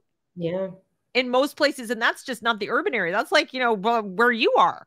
Okay. That crazy drug assignment that I had, I sent it out to a couple civil rights education attorneys in town, just, feelers to see. One guy, not only did he write me back, he wrote me after he contacted the county attorney and the school board attorney about the assignment. And this was through text. And then when I said, you did what? You didn't work for me. You had no right. And so that's a fight for a different day.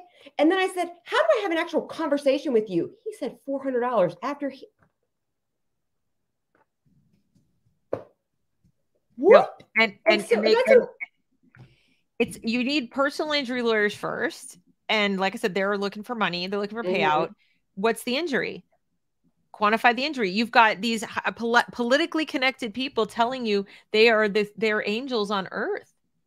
They're saving your children from these horrible, horrible things. And you're there going, this is wrong. Or when on a civil rights case, if you can actually prove compelled speech, if you can prove they were treated unfairly by virtue of their race, if you can prove that's like for shit sure what happened, you still have to find a civil rights attorney. Now, I don't know, I could be wrong, but most civil rights attorneys right now are not exactly right of center.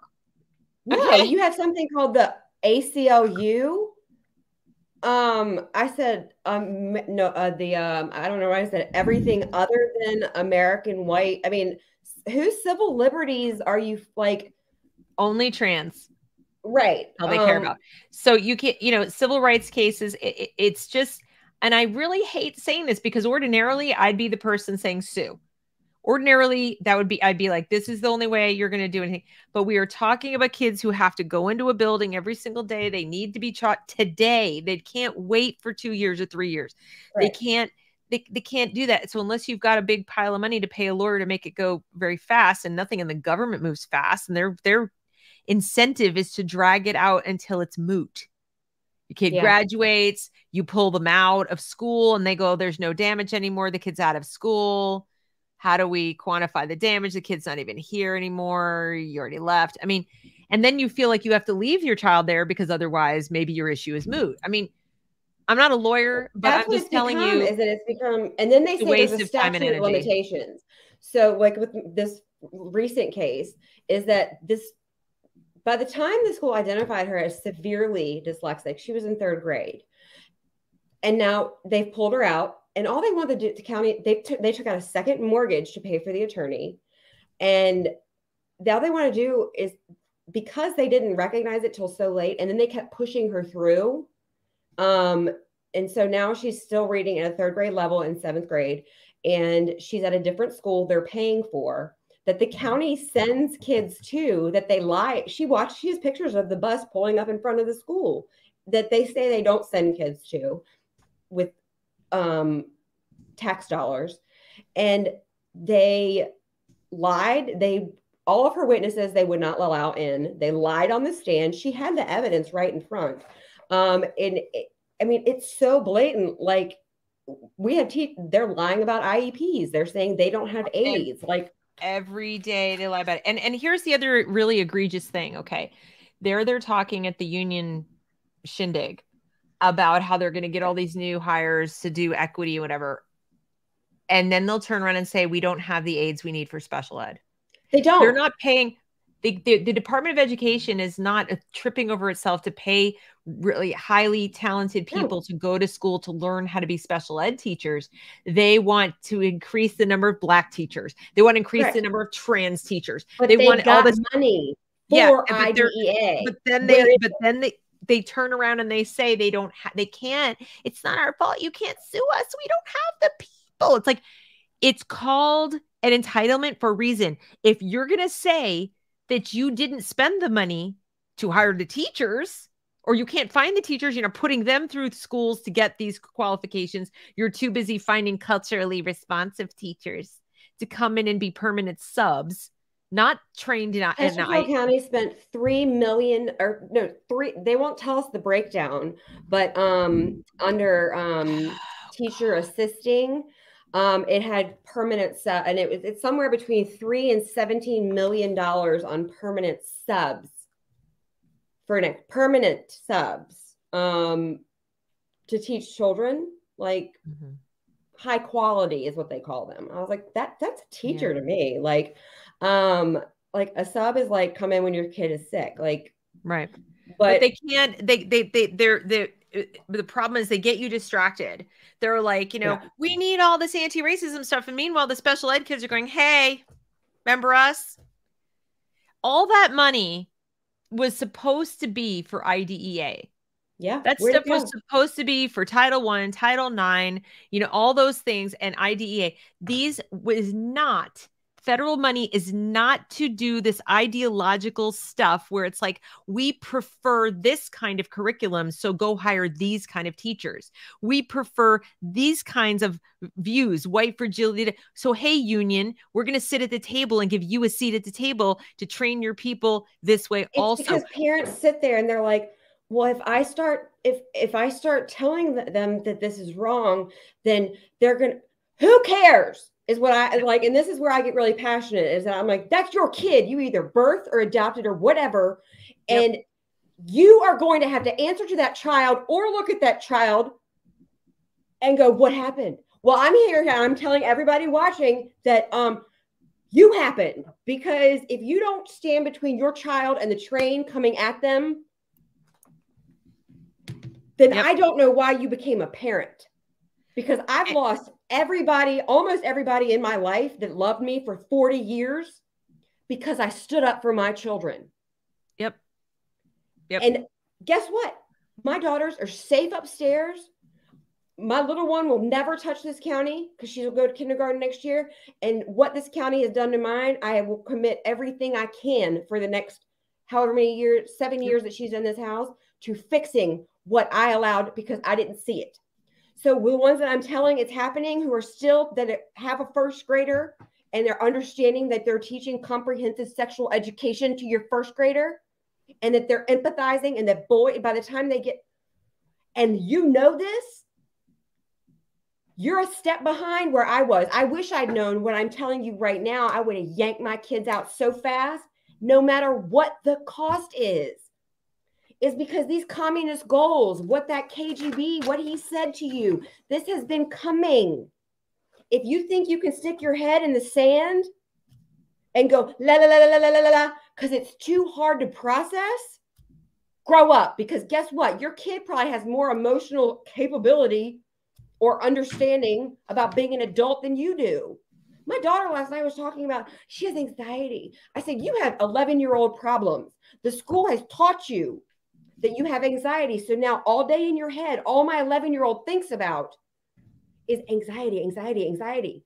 Yeah, I had anxiety about being a sixth grade middle school girl. I freaked out about whether people liked me, but I didn't label it or focus. I mean, it sucked. It was part of being an 11-year-old girl, much less having to wear a mask for 2 years. But that people don't understand. And I'm telling every single day what this is doing. And we still go to school board meetings. Do I still go? Yep.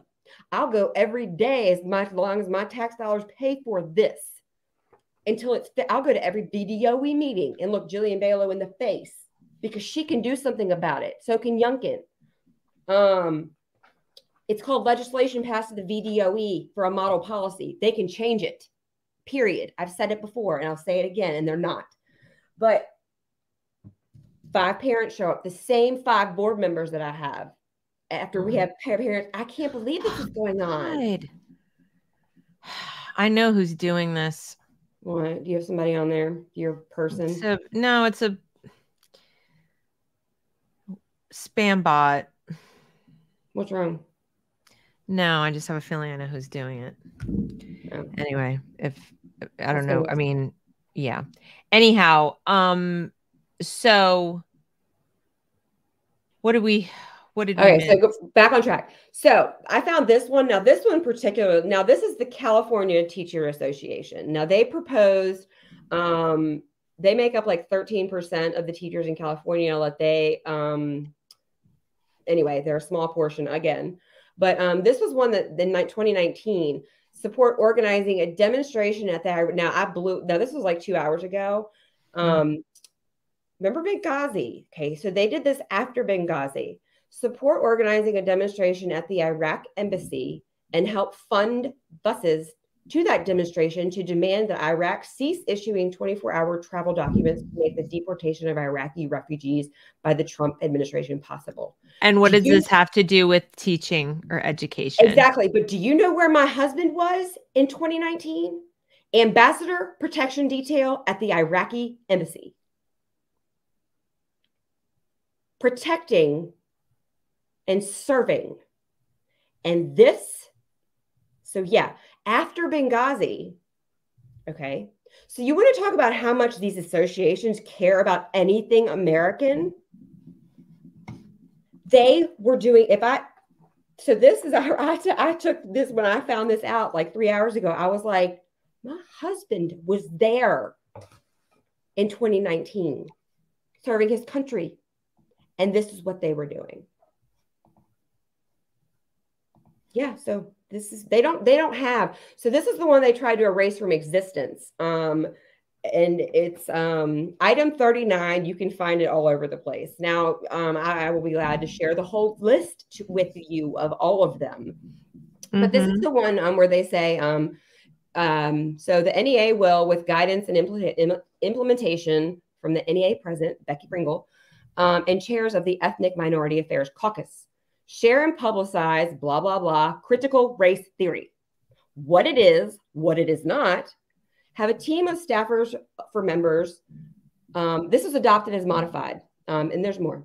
Let's see how many times they mention it. And then provide an already created in-depth study that critiques empire, white supremacy, anti-blackness, I know what indigenous is. But indigeneity.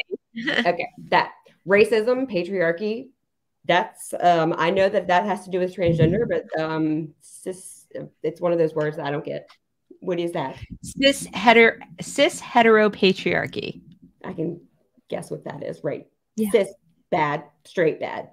Yep. Straight, bad. Straight, hetero, white, bad. Yeah. Patriarchy, bad.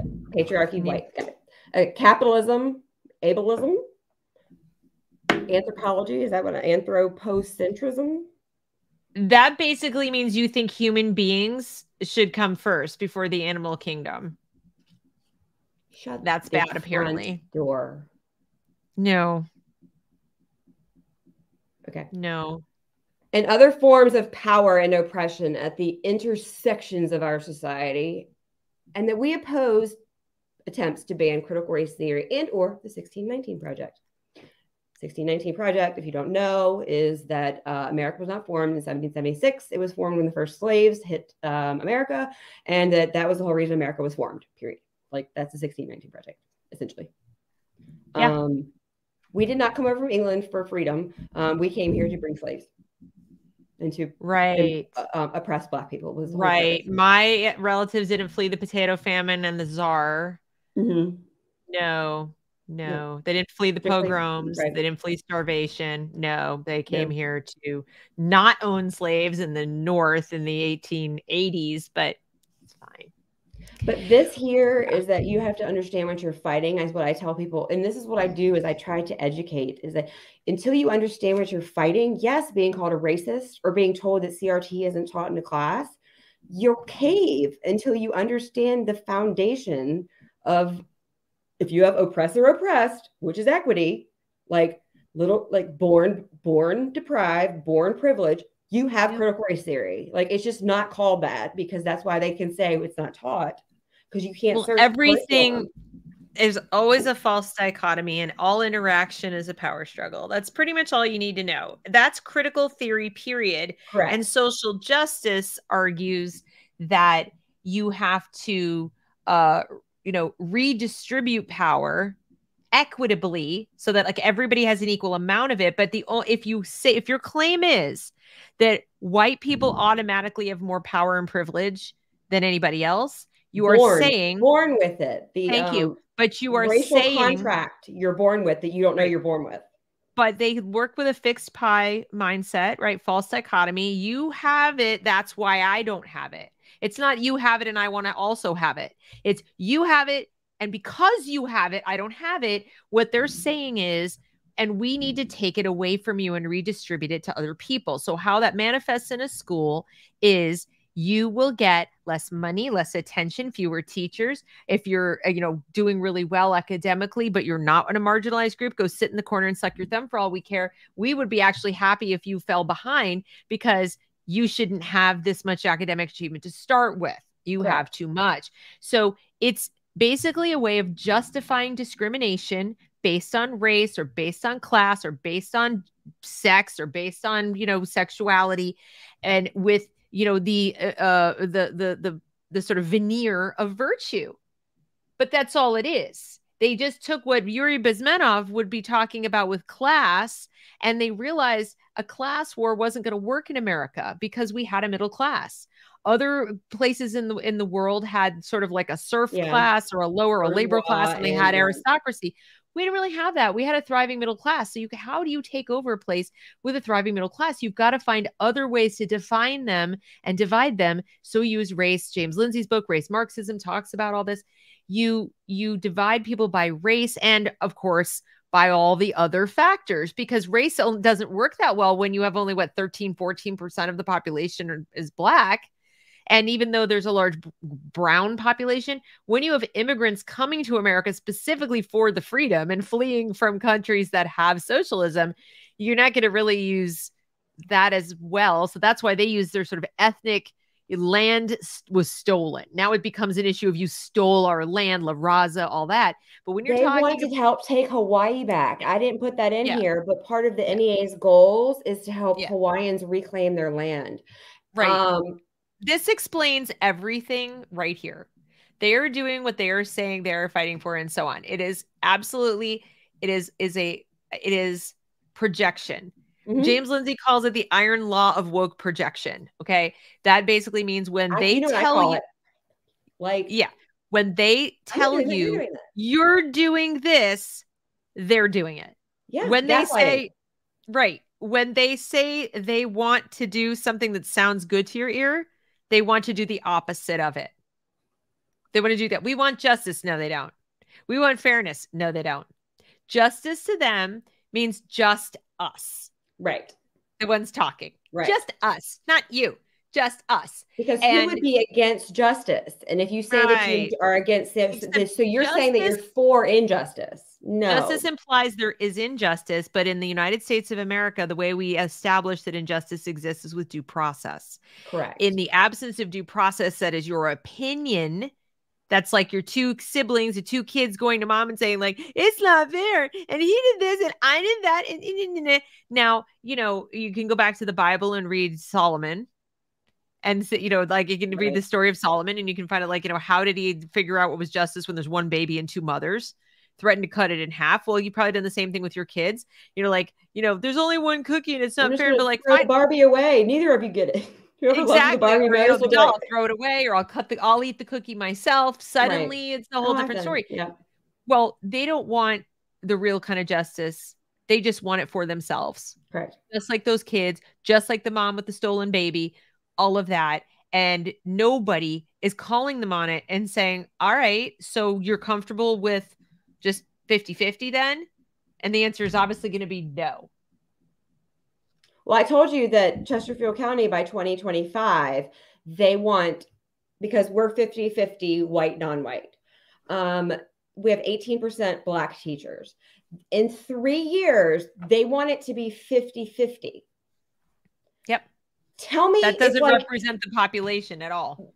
But the thing is that, yes, they specifically say Black teachers. Now, when I say white, non-white, I'm not talking black and white. Yep. So they don't talk about any other color or race, or I hate using the word race because I have more human race, but they don't talk about bringing in more Latino or Latina teachers or Asian teachers or it's all Black.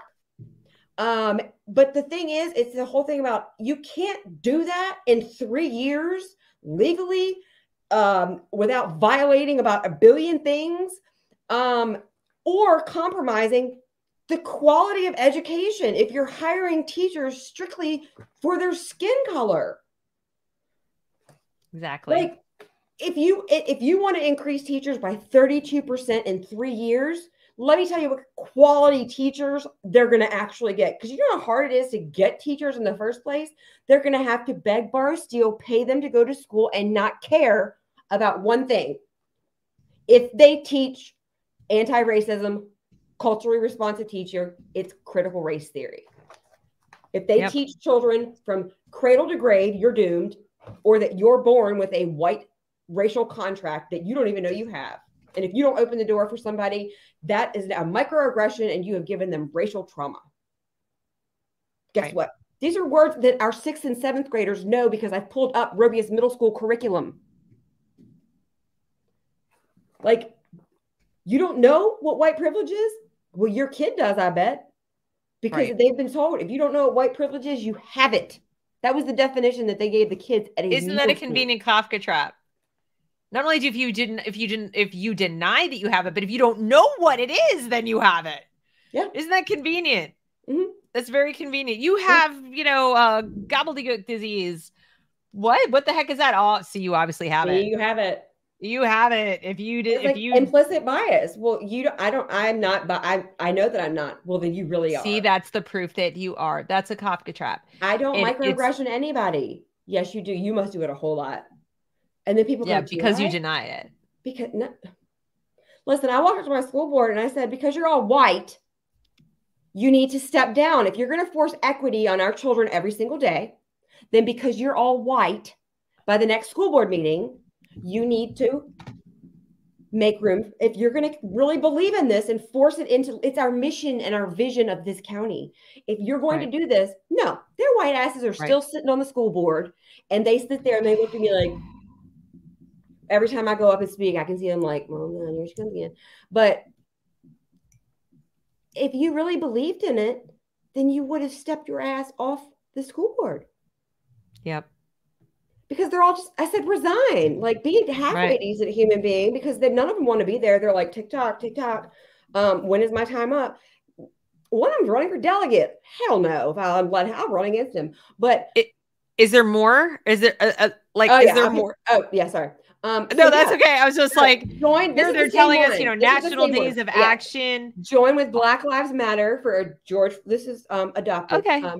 For a rally, George Floyd's birthday. Breonna Taylor, Days of Action.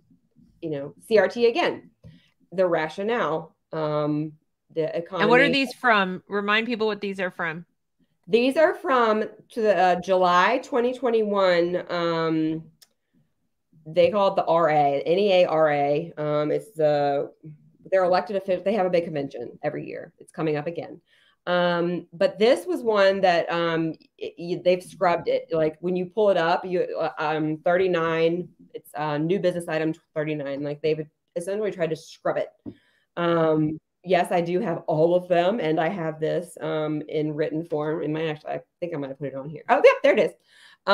So this was I found it and I had to find it in the Wayback Machine, but Web Archive. Everything is archived, so you can't scrub anything. That's where I found all of these things. I actually don't know. That Christian one evidently was one that nobody had ever seen, and sometimes that happens. But you would like to think if anyone had seen that, they would have reported it. Yeah, but evidently, I mean, to find stuff that to post stuff and then see that nobody's ever seen this, and then also adopted. The committee will make recommendations to the labor movement on what role we should play in putting an end to police unions' ability to protect violent cops. So defund the police. Pretty much harmful policing practices and racist policies that too often lead the terrorizing and deaths of our students and family members. You have to understand that they believe that there is a school to prison pipeline. Right. It's called Kids Can't Read. If there is, kids can't read, it's called restorative justice. Yeah. It's called PBIS because our pilot school here, Meadowbrook High School, has had it for 13 years. It's still the most underperforming, and they have their behavior is actually worse. They're the school that assaulted a resource officer. Right. They've had 70 kid fights. So if they want to talk about the prison to pipeline, the pipeline to prison, it's them that have done it with their BS. Nobody's accountable. It's nobody's fault. It's society's fault. Right. Isn't that convenient? This is the one I found that I was like, oh my God, maybe this is why teachers. So this is again from new business item 2 from the 2021. The NEA will research the organizations attacking educators doing anti-racist work or use the research already done and put together a list of resources and recommendations for state affiliates, locals, and individual educators to utilize when they're attacked. The research on the teachers. Okay, now this is what this says is the educators who don't co-sign what we say, we're going to compile a list or already done.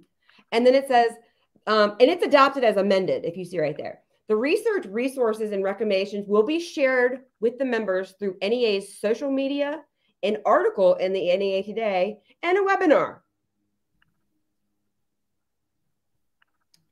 So if you have an EA, a CEA, a VEA, they know this now. So the question of why aren't teachers coming out, it's not just a matter of being ousted. The NEA now has a policy that if your teachers speak out against it, they're doxing you and they're going to make it public. Right. And they're also talking about people like us. Mm-hmm. So they're also talking about all the organizations. Parents Defending Ed, Moms for Liberty. They have doxed people in these groups. If there are local chapters of Moms for Liberty, Parents Defending Ed, FAIR, whatever, they find out who are in them. They try to infiltrate their Facebook groups. They try to infiltrate their chat groups. You saw what happened on Twitter with that Mike with the Looney Tune. Yeah. But see, the CEA, they have the teachers, and then they have a community chapter, which is the thing is that so they have the crazy parents, and they have the teachers. So when you talk about the CEA, it's not just teachers. is that they have the squad of parents that believe this stuff too. And that's who the wonderful gentleman that was on Twitter.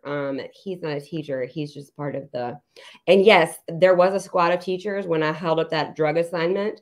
And one of them, a teacher in this county, did find that completely appropriate, asking what drugs are in my house. And totally appropriate. Teaching my child to search the internet for drugs. So I wanted to do a perfect example of gaslighting. Okay. So here they said, this is what they're going to do.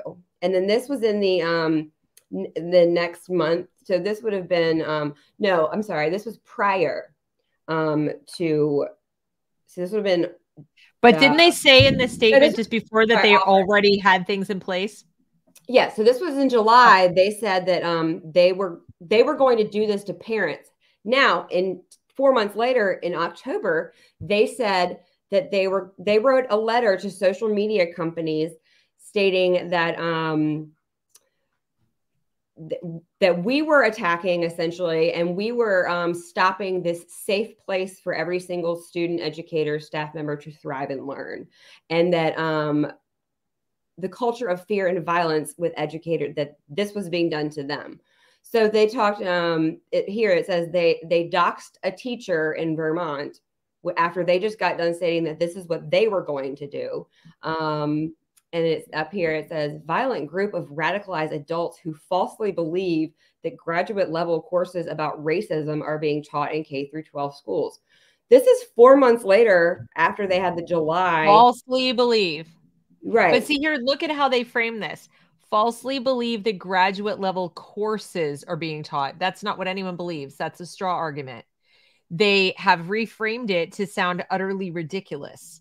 Nobody said that. Like, nobody said that they were teaching graduate level CRT to K-12 students. We said they were teaching using a critical theory lens. They were teaching in critical race theory. They were using the principles of critical race theory, the tenets of critical race theory. They were basically using the praxis that comes out of the theory. So if I believe a theory, if I hear a theory that's critical race theory, the world is this, the world is that, and I believe it, and I go, oh, yes. Well, I then go into the classroom and everything I teach through that lens. The lens, it's like if I'm an individualist and I believe in individual liberty and I believe America is, a great place, comparatively speaking, even if it's not perfect, and I go into the classroom, I'm teaching through that lens. If I believe in skepticism, if I believe in empiricism, I'm teaching through that lens. Okay. Now, way back, teachers were told explicitly, legally, you may live as a Christian or Jew or Muslim or whatever. So your worldview may be deeply colored by that, but you must, to respect the freedom of speech of your students and the freedom of religion of your students, you have to leave that lens, those little glasses, take them off and leave them at the door and go in and put these new glasses on called I'm the Neutral American Teacher, teaching through the American lens or whatever that is. Okay. Well, this would be like, since critical race theory is not even quite a theory, really, it's a belief system. It's an opinion. It is a lot closer to religion or cult-like thought as faith-based than it is to empirical data-driven beliefs. Okay. And so when you go into a classroom and you utilize that worldview to color every word out of your mouth, you are basically preaching. You're not teaching. But then right down here, but the fact that our students are watching this behavior. Okay, but I want to remind you that menacing these are the same behavior. People that had Blackout Monday, Blackout Tuesday. They met in our parking. Now, this was a national thing. It wasn't just a Chesterfield Education Association. And our school board members said that they are allowed freedom of speech. Not when you teach my child. You cannot practice solidarity in a parking lot, wear all black, and march in solidarity in front of my children. Okay. That's where your freedom of speech as a teacher, there's like 4 things that you can't do. And that's what the school board response to me was about it. Yep. And so they talk about students are watching this behavior and in some places replicating it. And then they believe in the foundation and importance of public education and peaceful, free civic discourse. There's nothing I can't assign any worse than being gaslit. Like, I was in it my whole, like, in a relationship. And so when all this started, it seemed very vaguely familiar. Like, and it lights me up but until people start going, I don't do that. Nope. I don't have a problem with it. Nope. Because I am secure in what I know as truth. And that gentleman that you had on the show that talked about principle-driven people. There are not enough principle-driven people. Yeah. But that's just like those examples. Like there's 45 business items from the July meeting that had the 139 that they tried to scrub. And every meeting you can just take a gander and start looking at new business. They got a new meeting coming up in a couple months. And you'll find examples. I found a 300-page manual from back in 2006 that one day and I don't even know when I'll get to it, but if somebody wants to help me go through it, you can. I need research assistance. Right.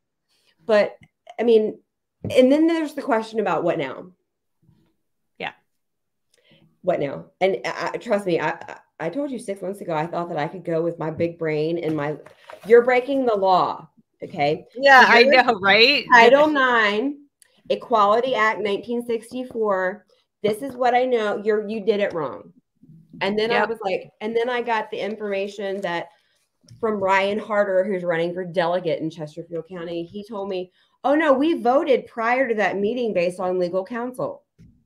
Well, guess what? You can't do that. It's in the Code of Virginia. It's in the charter of the county. It's in your own policies and procedures. You can't do that. Well, guess what? I know, and I have it recorded that they did it. But guess what? Yep. What do I do with it?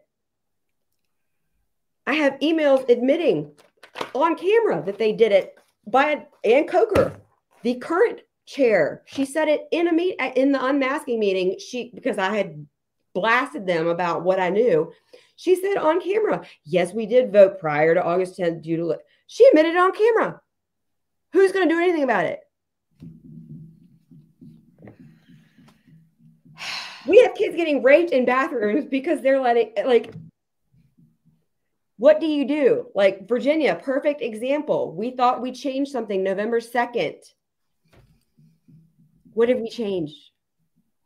What did I know the number of people? I think I did a video a while back that it was actually called, like, Virginia parents win in Virginia, now what, or something like that. Yeah. And I think I even asked questions, and I don't like to rain on anyone's parade. I certainly think it's great. Nobody wanted McAuliffe. I mean, people are like, oh, would you rather have McAuliffe? Like, no, we knew what we were getting, and like it's like, but if you're going to elect somebody, understand that you're not done.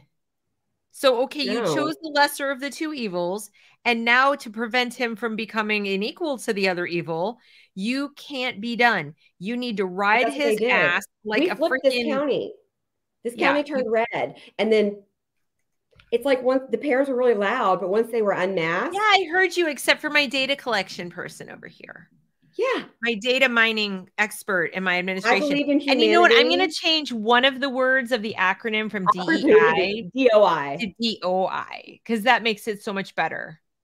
And, the education summit is coming up next weekend. God, is it already almost? Now, I will say they got rid of the equity part, but here's what they didn't do. And they can't do is he can get rid of the E from his own administration. And he can say that he's not fighting for equity in the schools. But guess what? Because of President Obama, and they haven't changed this, right? He's not a DeSantis. He's not going to push back. To get that ESSER money, you have to have an equity plan. But the thing is have an equity plan. Nobody's had to return it. And so until people start being like, that's the when they asked us. When they sent out there's a whole listen to her. She's a genius. When they asked us, how are you supposed to or how would you like us with this, ARP money? What would you like us to do with it? there was enough of a send it back. We knew enough. We said we don't want it because we knew what came with it. Wait. I have another idea. Take the money, but you have an equity plan, and then just tear it up or rewrite it to mean what you want it to mean. I mean, we're allowed to do that, right? With words, we're allowed to just take a word and have it mean what we want it to mean. So, I mean, I don't know. Redefine what it means then, I guess, because equity used to be a synonym for equality. So equity. Well, equity it can't be that far fetched. The problem is, okay, so here's my guess though. They probably have an army of enforcers to enforce you using the money for equity, but they don't have any enforcers to go out to enforce you're using it for IDEA. No. Or Title IX. No. Look up these resolutions that they have. They have formed boards that are literally spying on schools to report improper usage of this money. Forget it. Then you have to say no to it. Then the only thing you can do is pressure your lawmakers and so forth to say no to the government, the federal government's money, because they've already taken it. That's the thing, is that everybody has already gotten their money. They got 2/3 of it up front, and then the ones who filled out got the other. You have the money. I would like to see right now. I do believe there's a lawsuit in Arizona that Arizona and Ducey and the Biden are fighting it out about returning the money because Ducey said to something. But is that if everybody does that, or not even everybody, if 3 people, or if it's not just Ducey, or if it's, but there is no hope of saving not only in this education system, because guess what? This part of this money, $2 trillion went to every board of supervisor. They got money, $2 trillion with a $3 trillion deficit standing already. They approved $2 trillion. So they paid off the whole state, every state. Your board of supervisors took this money under certain stipulations. Look it up. And the reason that the unions matter in this is that these people who did it get humongous donations from the unions. If you look at where the unions give their money, it's 99.999% to Democratic candidates who consistently not only take the money, enforce the use of the money along ideological lines, hand them back more power. They allow them to have seats on school boards. Union members. If they can't have a seat on a school board, then the union members pay for the campaign of the school board member and the doxing of their competition. The doxing, harassment, stealing of lawn signs, you name it. Guys, you're dealing with, if you really want to understand these people, you need to go take a look at Venezuela. You need to take a look at what happened in Venezuela. You need to look at the teachers' unions there and the labor unions there. And you need to look at what they did, because their teachers' unions were pretty militant. And you will see their fantasy world is for this to become Venezuela. And why you're probably going, why would they want to be an impoverished, hungry nation where people are eating their pets?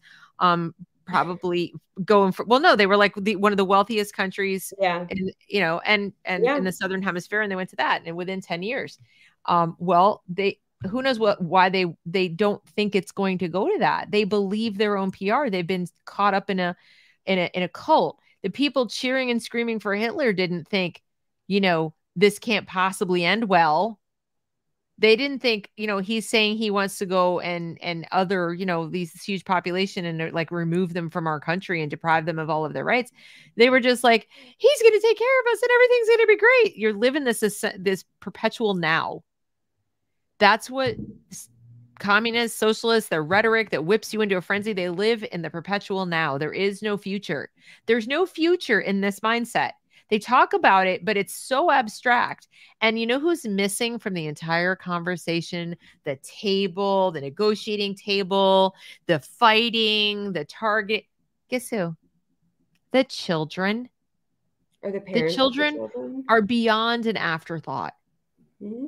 They are a nuisance. They don't care about transgender children. They don't care about Black children. They don't care about brown children. They don't. None of that. If you break any of this down with common sense, and this is, tomorrow I'm going to be on Freedom Hub talking about Child Protective Services and journalism and how all of my brain comes together, because it doesn't serve LGBTQ, transgender, gender dysphoric, gender crisis children, because you remove parents. And when you remove parents, then they get put into the system. But remember what Yuri Bezmenov said. What did he say? Expand all the systems, Child Protective Services instead of police. People listen tomorrow about how as much as people want to dog this, as much as people want to dog on the police, let's be real. I love the police. The vast majority of police officers are of a personality type, because you'd have to be a police officer. Right. They're of that guard dog mentality. Yeah. Okay. They're neither sheep nor wolves. They're guard dogs. They're sheep dogs. Okay. They have a protective. So the vast majority of them take the preservation of rights quite seriously, actually. Okay. Now that doesn't mean that some, get stressed and they do things that make mistakes. People do make mistakes. Everything. Right. But in the teachers unions and in the way that they've structured public schools, where the kids are like the last to be, thought about, that it doesn't attract guard dogs. It doesn't attract protective personalities. It attracts agreeable they can't do what they want to do. It attracts agreeables who just want to be liked, and it attracts the helping people. And they want to be liked and they want to be helpful. They're not really guard dogs who want to be helpful.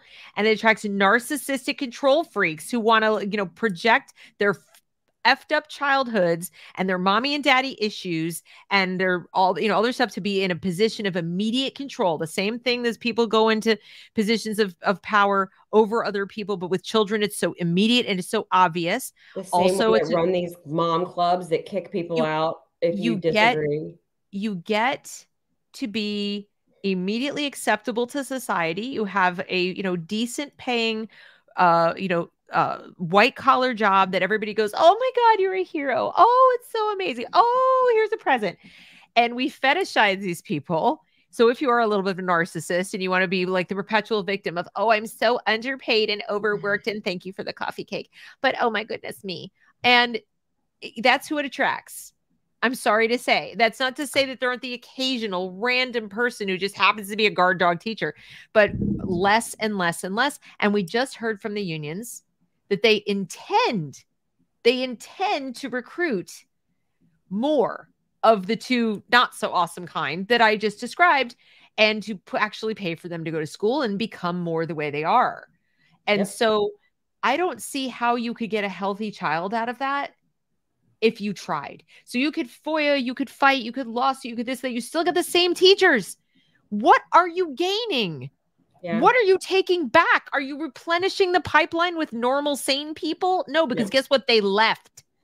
The sane teachers have left. They've hung up a shingle. They're edupreneurs. They're doing homeschool classes. Homeschooling has doubled in the last 2 years. But you know what they're going to come after next? They're saying that homeschooling. Yeah, that's how frightening this is that, okay, my kids home. No, they're going to come after you, and they're already saying it, that parents it's child abuse. They're covering up.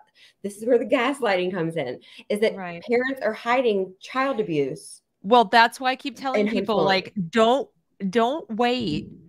Get out now, because it's a lot harder to go after a group that in your state effectively makes up the largest district. Like in North Carolina, homeschoolers make up if we were a district, we would be the largest district in the state. Yeah. That's how many of us there are. Mm-hmm. It's so huge.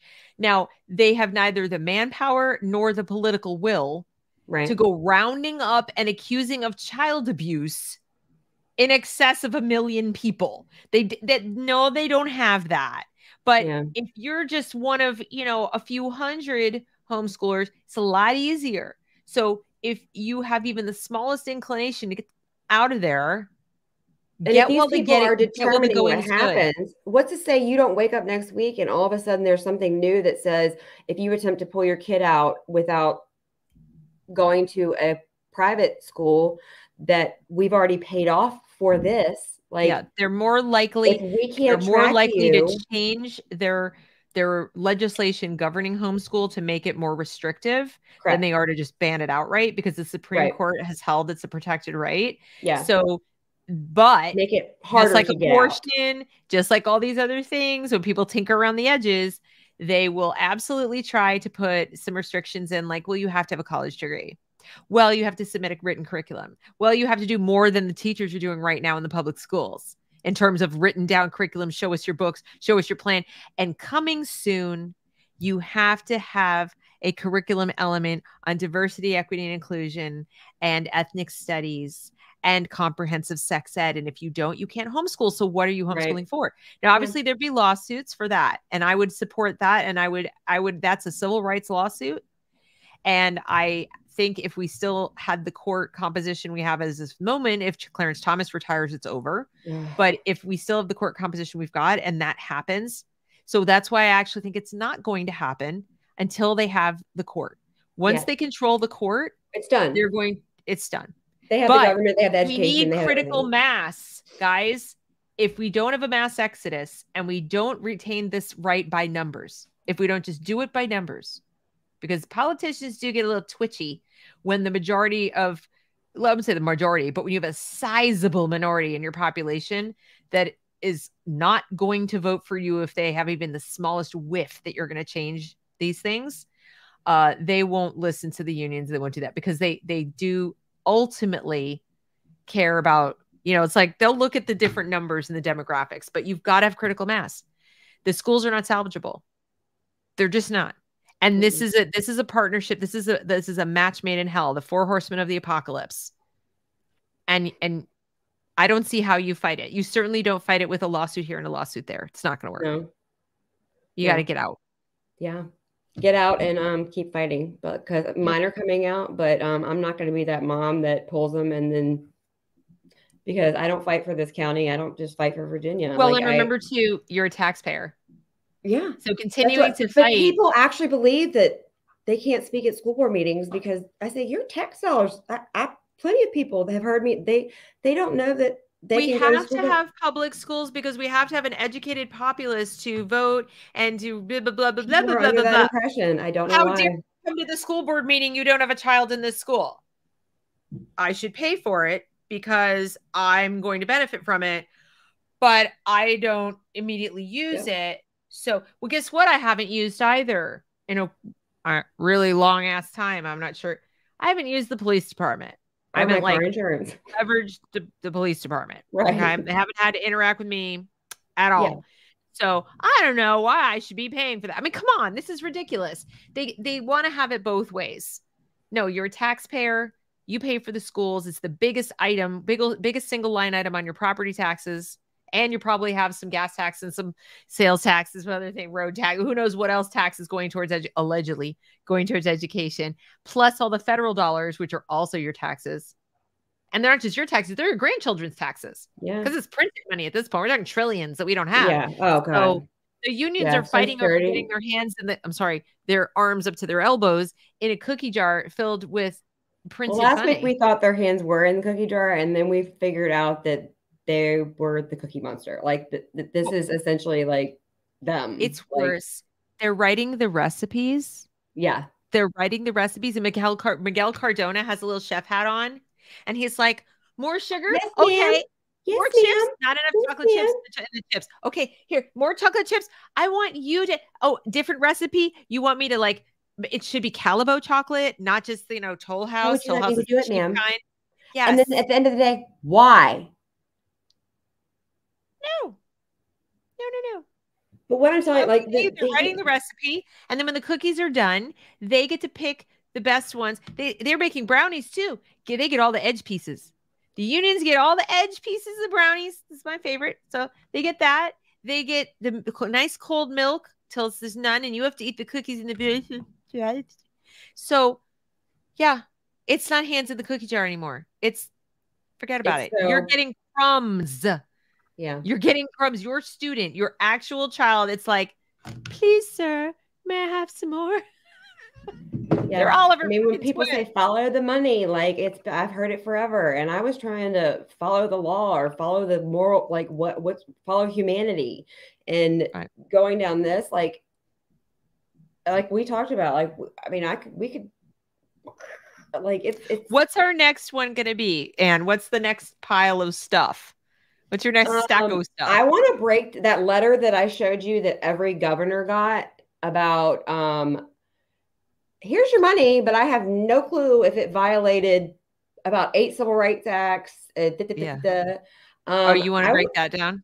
I thought about breaking that down because it says it's up to Virginia, which means it's up to North Carolina, which means every state superintendent that took that money is that I want to break down why DEI breaks the Civil Rights Act of 1964. Wow. Yeah, it smashes it. Anybody who doesn't get that's not but paying attention. People need to understand, that's part of understanding the process, is that if we get loud enough about, hey, all 50 states got this letter, because I'll get all 50 of them.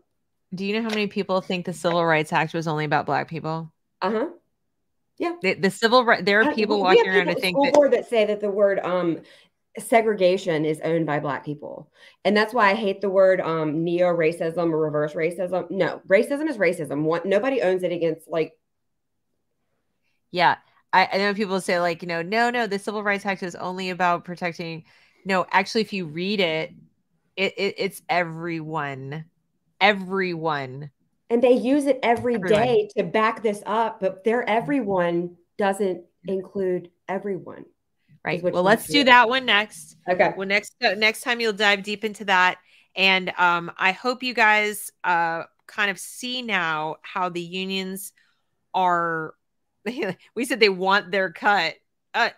Forget when we thought that they sit down and decide what cut we get. Yeah, the unions decide what cut the kid gets. Well, that's what the unions decide. I think I'm going in one direction, and I get. Yeah. So, it's so much bigger and has so many more layers than you could ever dream in your worst nightmares. And that's why I say, like, I was black pilled a long time ago from a philosophical standpoint, because I think the conflict of interest of government actually administering education is just absurd. Like it's like, to me, on its face, it's a completely ridiculous proposition that it's one thing to fund it. It's one thing to say we want a public system that is funded with our tax dollars. That's one issue. It is a completely different to say, and the government will choose the curriculum, and the government will hire the teachers, and the government. And we're going to teach them and the curriculum and their moral code. And that's where we're at. Anybody who doesn't see that you don't want the state doing that. And I do want to circle back around to social emotional learning, because that was this ESSER money. Like, it's all social emotional. You have to do it. Right. It's not optional. It's mental health. And like, we'll go over contracts and how you can find your contracts. And not only that, but like second step, the evidence that I found. We have to dive into second. We could do a whole. Can we do a whole video on second step? Can we do that? Evidence-based is Miguel Cardona's favorite. Well, guess what? From his own link, I found the thing that says we found no evidence that second step works. So any company using the biggest company for this, guess what, Cardona? Your own link says, well, we found no evidence it works. So your whole evidence-based practices, complete for children, Chan Zuckerberg, Gates. Yeah. There's no evidence that all the things they're using to teach our kids math, all this like student-led crap. Clearinghouse. If you go to one of the binders, if you clearinghouse, it'll break it down. Like culture responsive learning, culturally relevant learning. There's no evidence, zero evidence. Lexia, all these different things that I know my daughter did at one point in time on her book for whatever grade that didn't work. So, well, thank you so much. Thanks to everybody for coming. And I'm sorry about the delay. Had to be at the hospital all day, but everybody's fine. It was just my daughter had a planned thing, but she's completely fine. We just didn't get out of there because America's healthcare system is completely screwed. Yeah, it's a whole other conversation. It is a whole different. Next year, maybe. Yeah, exactly. Yes, getting the right answer is bad now in math. I don't want to go to the doctor after the doctors have gone to school where getting the right answer was bad, because what I'm saying is that right equity, who's going to be our cardiac surgeons if it's racist to require requirements to get into med school? Like, how's that? I'm going to find a country. go to where they still actually give a shit. But like you said about looking towards the future, like people don't think about what are the implications for this if now everybody gets to go to college. I know, but that's what is that people don't think about, like, what's going to happen if everybody goes to college, GPAs are outlawed, SAT, anything like that. Well, what's going to happen? Okay, college already.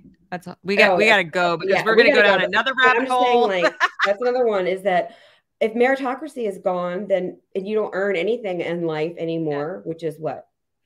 Well, I think we need to be honest about the so-called meritocracy. The meritocracy was never exactly what it was purported to be, in the sense that we didn't acknowledge the fact that there are people sometimes are in the right place at the right time. They know the right people. They have the right networks. But it's not doesn't need to be dismantled and burned to the ground completely.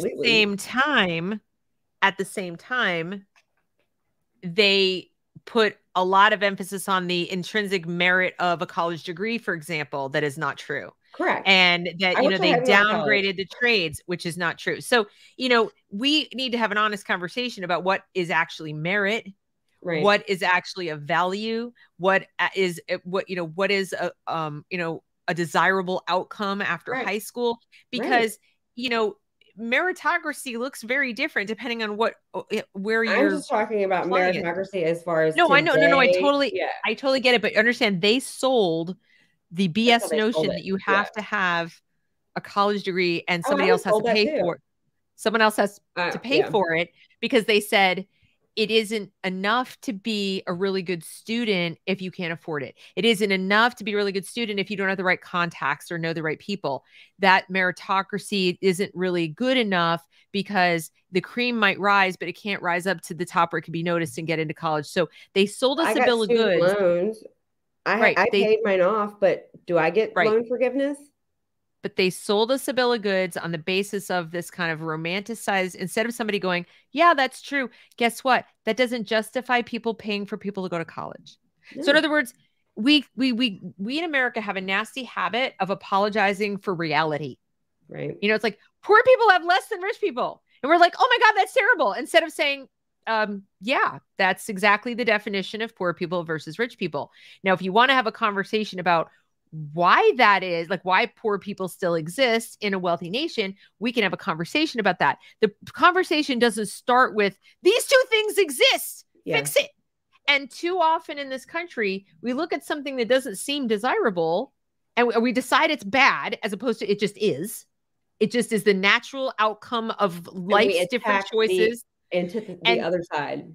Exactly. And we go full bore to a solution. We don't think about unintended negative consequences. And so when somebody is kind of like, well, the meritocracy doesn't really work exactly what, instead of saying, because that's how life works. Life isn't fair. Life doesn't always, you can work your little heart out. You could work your heart out. You could be the most meritorious person, and the other guy is best friends with that guy's dad and he gets the job.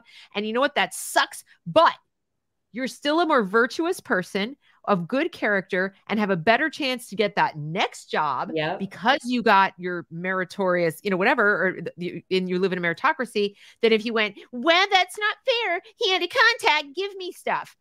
And we go straight to, that's not fair. Let me give you stuff.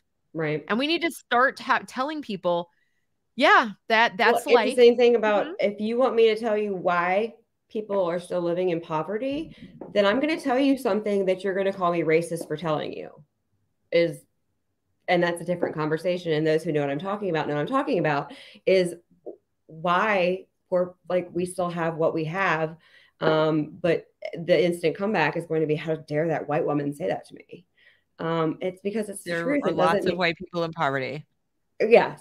But it's not here, but not according to Miguel Cardona and his ESSER money, because not one white child was affected by COVID or being locked in their house. There are two things that progressives refuse to acknowledge. They refuse to acknowledge human nature, that there is such a thing. They think it's racist to suggest that there's such a thing called human nature. And they refuse to acknowledge a little thing called effort. There are no negative character traits that you can associate with people who have negative outcomes. If you have a negative outcome, it's assumed that you're noble, you're peaceful, you're innocent, and you're virtuous. It's like the noble savage myth. The noble savage myth. And if you're wealthy, You're greedy. You're selfish. You came by it dishonestly. You're a thief. You're a racist. You're all these things, right? There's no acknowledgement that there's but effort. If you're Dr. Ben Carson, you only got there so that white people could benefit. Is how the whole, like, everybody who was Black that's a millionaire only got there so that white people could say the farmer who wishes his neighbor's cow was dead. And this is why, like I said, so when I say we need to talk more about the meritocracy, is like, yes, we need to bring it back because it's gone. But the way we got to bring it back is with honesty. It got killed because we were so afraid to sound mean. We don't want to sound mean. We're going to be agreeable in America. So instead of saying to people, yep, that's life. Some people win, some people lose, some people fall down, some people have a straight shot. I remember as a kid, it used to drive me absolutely crazy that I felt like, even in the same family, that my sister just, she would make mistake after mistake after mistake and do all kinds of things wrong. And she just came up roses every time for her. Like, things just went her way. Meanwhile, there's me. I have, broke my leg twice. I ended up in the hospital all kinds of different times. I missed all kinds of school. I got bullied. I was the fugly one. She was the pretty one. It's like, I felt all through my childhood, I'm like, what did I do wrong? You didn't go try to dismantle your sister. What? You didn't go try to, like, dismantle everything about your sister. Like, no, like, I would go to my dad. But the problem is that you're going to these kids that are being taught in school that life is, they're going to go and after they're 18 and they're going to be like, oh, guess what? Criminals. Like, we're creating the actual school to prison pipeline because they're going to. I would go to my dad and I would be like, it's not fair. Every kid thinks it's not fair when somebody else has something. And be like, it's not fair. And he would say, one of the things he said I hated, he'd be like, would you rather be her? He'd say, would you rather be her? Because she got lousy grades and I got good grades. Yeah. And, certain other things were easy for me than were. So what he did was he put it in perspective. And he just said, what you're not doing that is causing you to be so upset by the things she has is you're not looking at what you do have. Right. You're so busy focusing on what you don't have. You're missing what you do have. So no gratitude. We're not teaching gratitude at all. I've been clean for 10 years. So a gratitude list is something that I do. Like, I'm like, if you think, I'm like, get out that gratitude list and write down everything over your head in your house that, because in recovery, we say everybody in the room, throw your biggest problem into a pot. And by the time we're done, that's an old Jewish thing. That's an old Jewish thing. We stole it from you. But I guarantee you, by the time you leave the room, you're going to take your problem and leave with it. Yep. But you have to be put in touch with that, thought process. And on top of that, my dad would say something to me. He's like, so what's stopping you from getting it? He's like, what's stopping you from getting what she has or what you think she has? So if she's got more friends, okay. What's stopping you? Now, that didn't mean I changed my behavior to go get what she had. It made me realize that I was envious of things that I didn't really want. Yes. So sometimes we're made to believe that we want something just because someone else has it. And we don't. But when we stop and look at what's involved to get it, what's, what it actually is, not what we think it is, what it actually looks like, we're like, oh, so I got to actually talk to a lot of strangers and I got to put myself out there and I got to leave the house and not read as many books and I got to do the be friendly. But I was like, do my hair or pass. I'm going to go with no.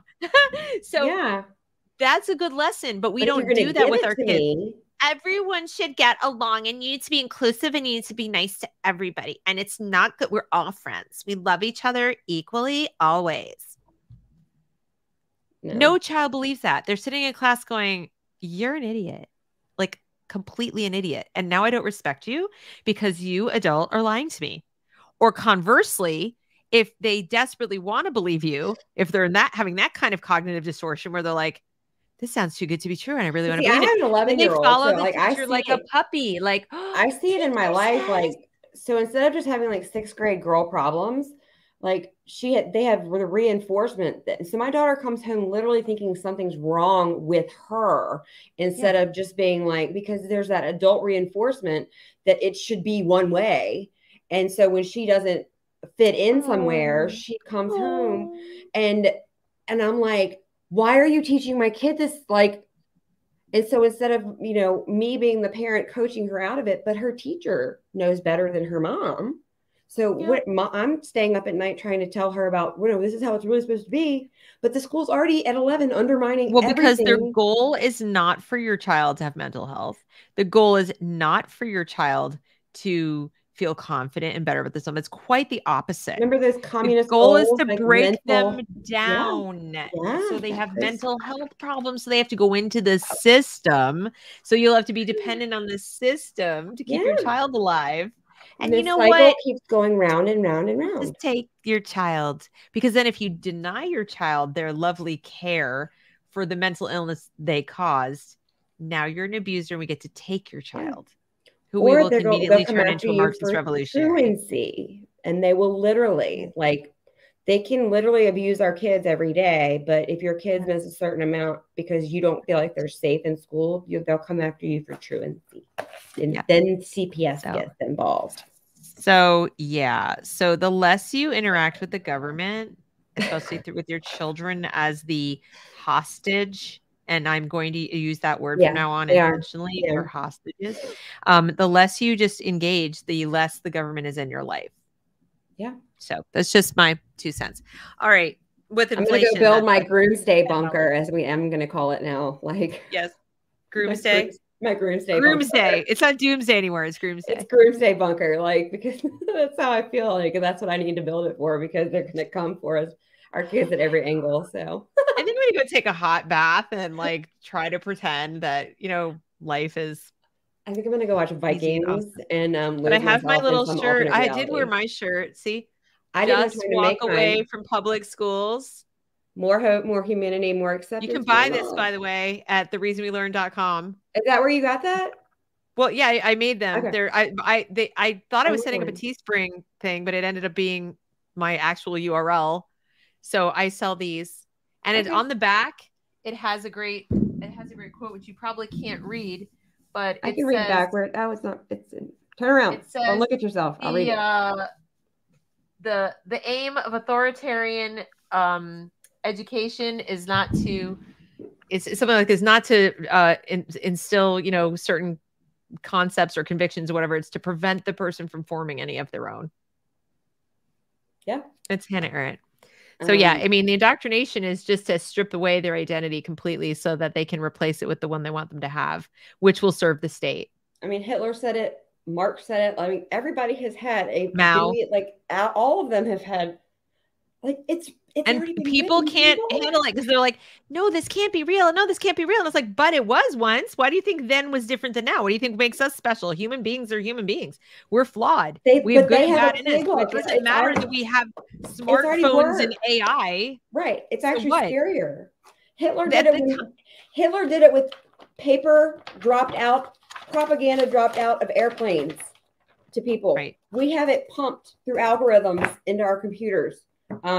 To distort reality. Did you see the show I did with Alaric Nodia the other day on linguistics, where he said that today it was amazing. 20 lifetimes of information coming at us. Yeah. 20 lifetimes. So my grandfather, born in 1896, so by the time he's like an adult, all right, 1920s, whatever, I mean, the amount of data that our kids have to process, that we have to process every day, the information coming at us from every angle is that much more. But not only that, but and I'm gonna and it's tailor-made to brainwash us. But what I'm gonna talk about tomorrow about why I walked away from being a journalist is the algorithms and the distorted reality that how the mainstream media is essentially they're the ones, when it comes down to it,